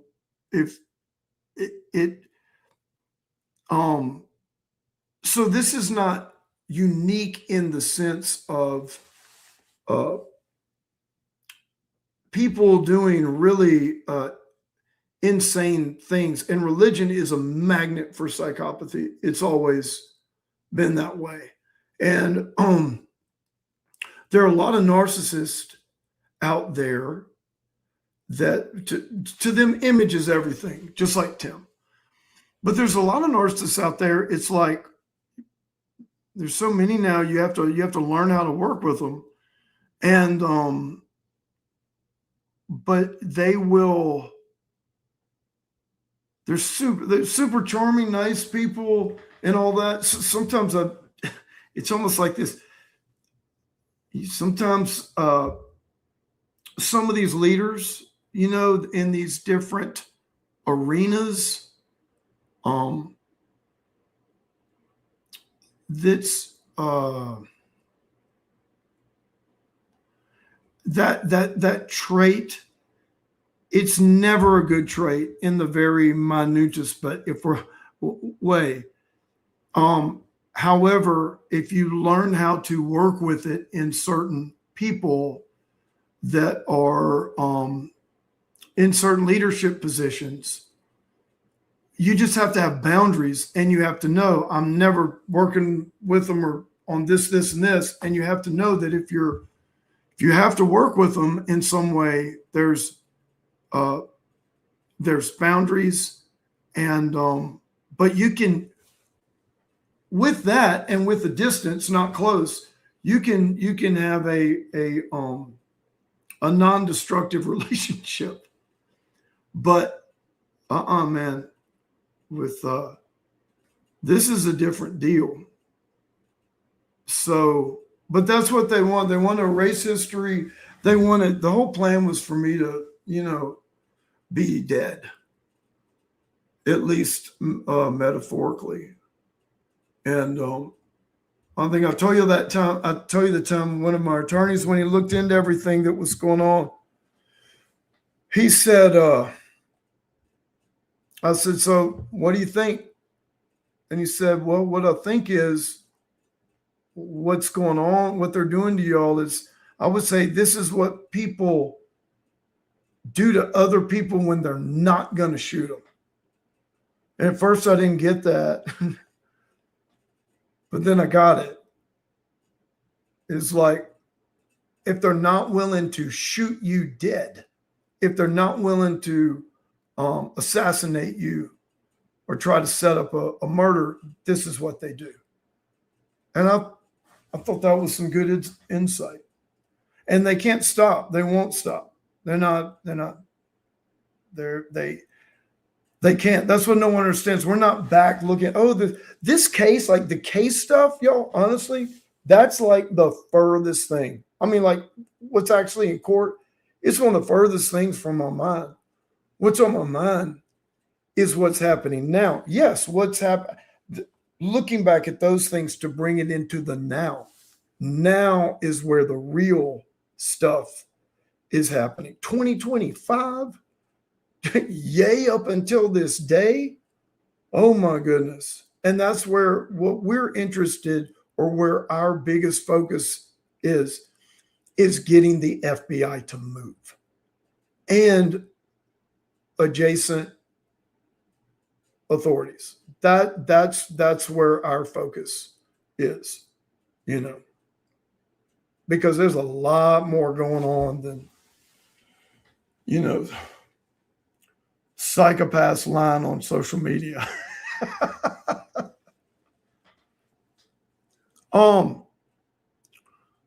Okay, what do y'all got?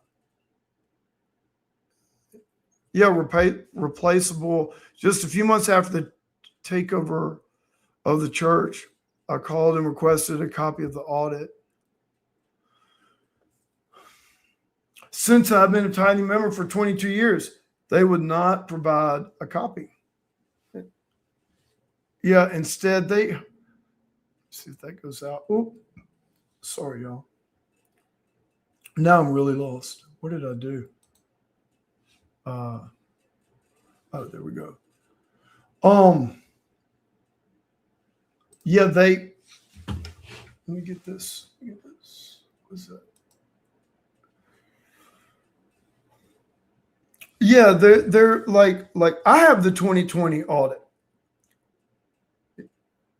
Yeah, why I called you to explain later why they don't have an audit. But here, look at this. Look at this report. That's another thing. If y'all want to see me, y'all want to go through all the bank stuff that I have. I got a lot. Oh, we've been able to come up with so much. Yeah, Wyatt, he really disappointed me, But Trey, yeah, he is a company man. And I think I never finished this. With Tim, it's not personal. Like, as weird and as crazy as this sounds, Tim doing all this lying and stealing and trying to destroy me and slandering all that, it's not personal. That's the other scary thing. I just happen to be in the way of his false reality. I happen to be the thing that will expose the delusion, and he can't have that. So it could be anybody, but right now it's me. And so that's why it's not personal. It's just I'm the one that is keeping Tim or preventing him from this delusional fantasy of whatever. It's beyond lies. Yeah. It's clear from the comments Tim made on the Crazy podcast that he was extremely worried about his ability to be successful.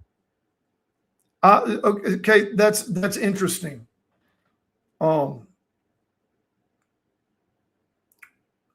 Ability to be successful. Yeah,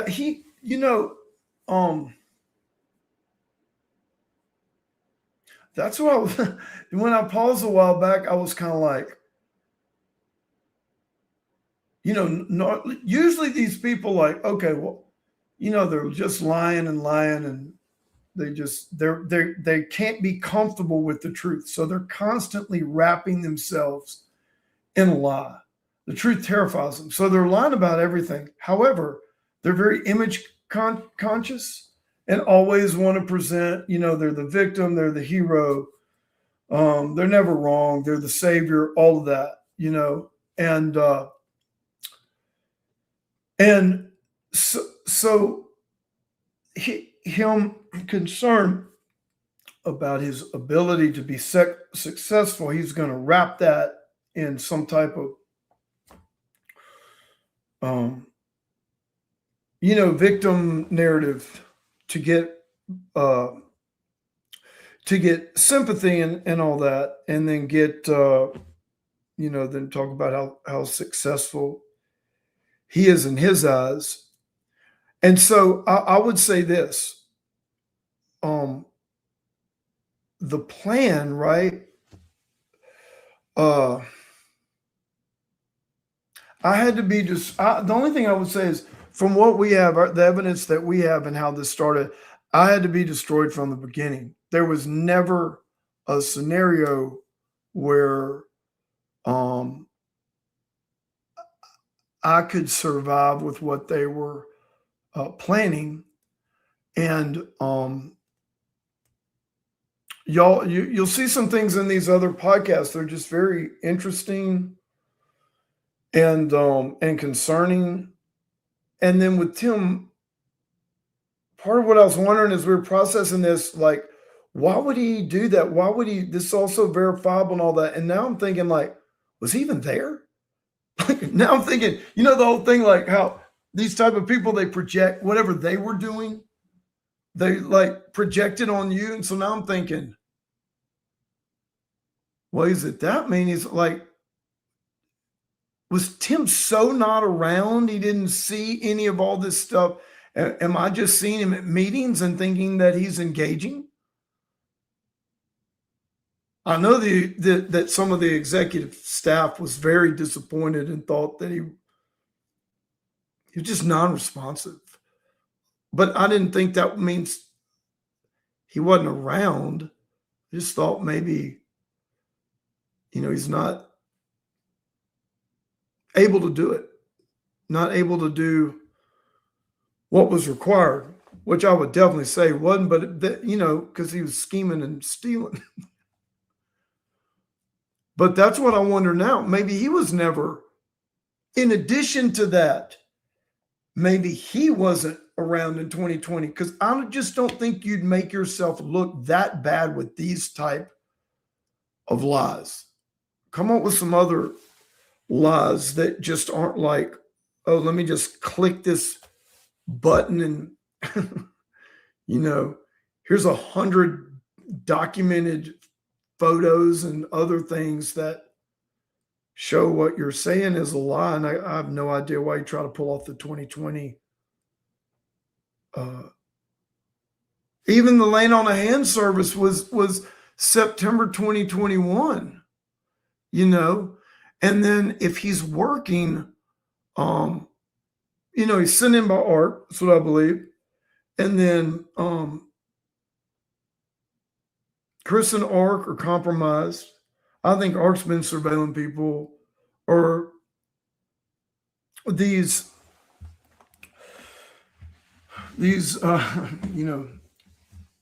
groups. I think there's a lot of illegal stuff happening in the church. I'll say that. I think there's a lot of illegal stuff happening in the church, hacking, and cybercrime and surveillance is definitely one of them. And there's no question that what was put in our computers to begin with, and then just kept growing out of control, overkill. It had two tiers. Okay, so I would say it had a malware tier that I've just, before I tell you what that is, I've got to I've got to have a couple of more conversations. But then there was also another tier that would be the, remote control, illegal remote access, RMM, MMM, that kind of thing. Coming in illegally was something that you weren't signed up for, that gave overkill. They controlled our computers. And I say they because it was a they. And it was 2 tiers, and there were at least, think it goes out and think there's this huge cyber criminal network, nation state, and they're using it for one thing, right? But the group that I believe is Tim and Kevin, and I would say it has to be Hodges should be in there. Somebody has some dark connections. So it's a dark person. That's why I don't put it past Tim to be connected to those type of people. And those type of people need people like Tim. They know he's going to be this reckless and dumb. Absolutely. But that can't remember his lies. That's what I mean by that. But that kind of comes with the territory for people that are willing to do this. You're gonna so I'm saying all that. You're gonna hear things. You're gonna hear things in these other interviews that when you have that context, you'll be like, what?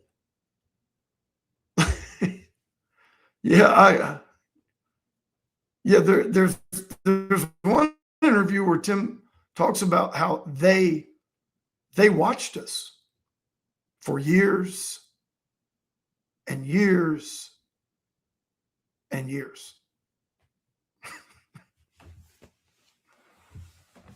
Who's they? Who says that?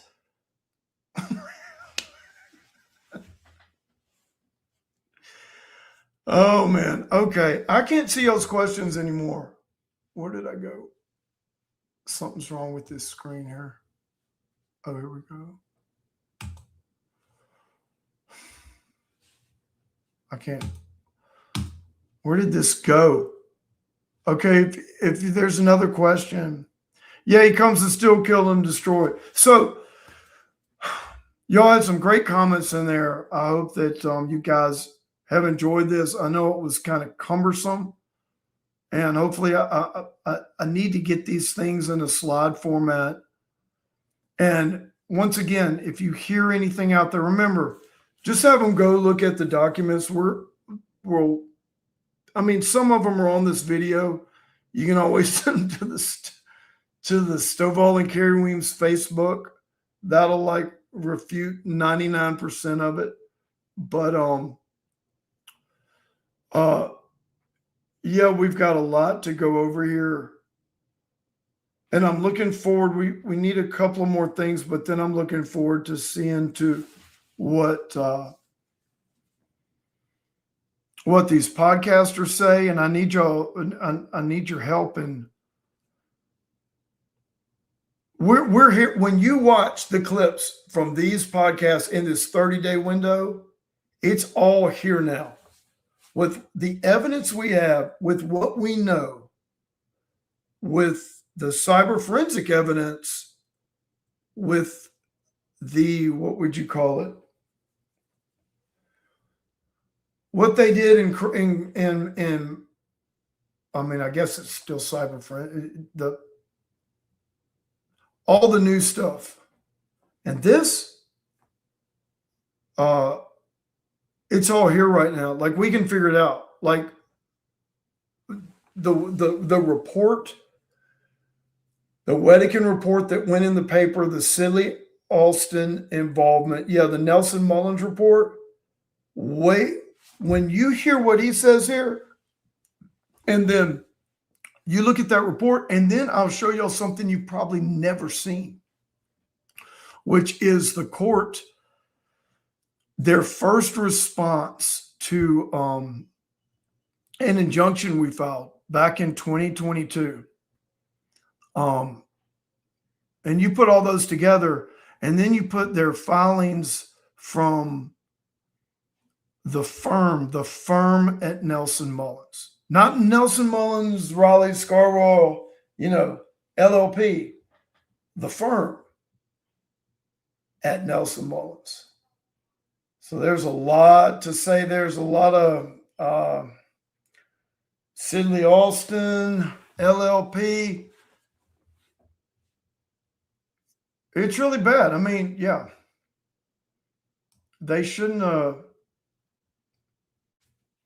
Sidley Alston's clients, I'll tell you this. Sidley Alston's clients, at least they used to represent from the PRC, the People's Republic of China, the telecoms malware is all over our stuff.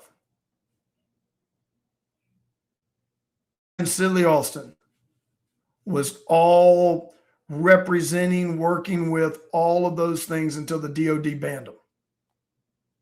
So that's why, call me crazy. Gosh, Stovall, that's crazy. I'm sure Sidley Alston LLP is just showing up to file an amicus brief so that your federal case won't go to court, because they just believe in racketeering being a religious privilege. You'll never convince me. Never. Because of what I know, And I can't say it, but we will get there. I've got to not mess up. I got to not sabotage the cases for the FBI, by saying things that I shouldn't, but I've kind of already said all those things. So Sidley, go back. These guys are bad.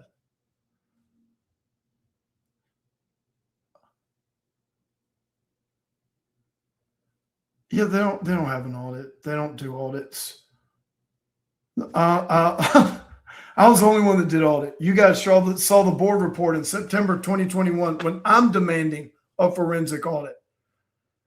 And I have the audit from 2020. Tim doesn't, I'm not even going to say it. Look, Tim, you just let them. Thank you. Thank you. Thank you. Thank you all for your prayers. I know I've been rambling. What is it? It's almost 10. I'm going to get better than this. I'm going to get better at producing this stuff. So, look, God bless you guys. And they haven't showed a shred of evidence. Look, listen, it's all going down now, y'all. That's what I'm saying. It's all going down. And there's a much larger criminal element and much more. It's not a past. That's the interesting thing. I'm trying to engage people.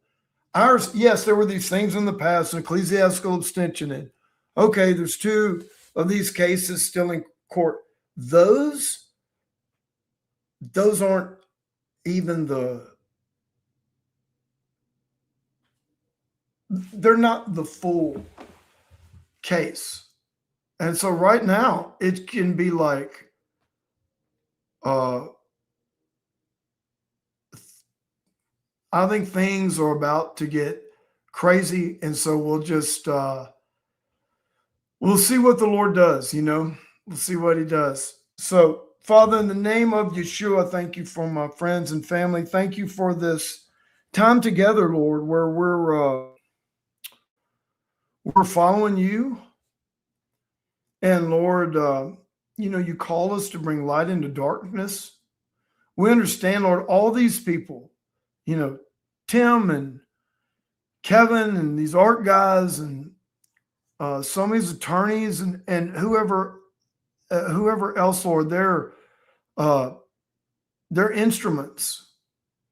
Lord, it's not against flesh and blood only. They are the hands, they are the feet, they are the agents, they are the mouthpiece. But we know that this is about the true and the false. This is about the true anointing and the counterfeit. This is the age-old war that will never end, Lord, until you return. And that's what we pray for this world. And it's just such a painful place. And we know one day, Lord, you're going to make everything right. And we just thank you for your goodness and mercy. I thank you for my friends. In Jesus' name, amen.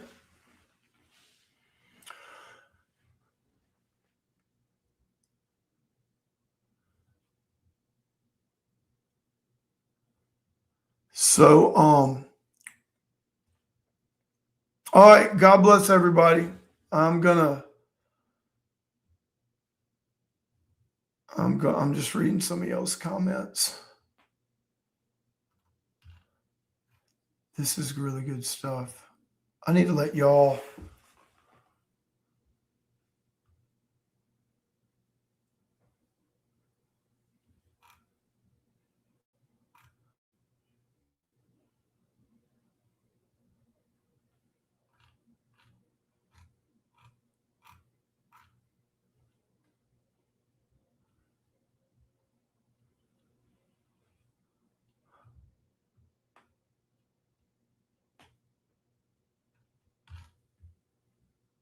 Okay, I need to end this. Okay, God bless if you're still on here.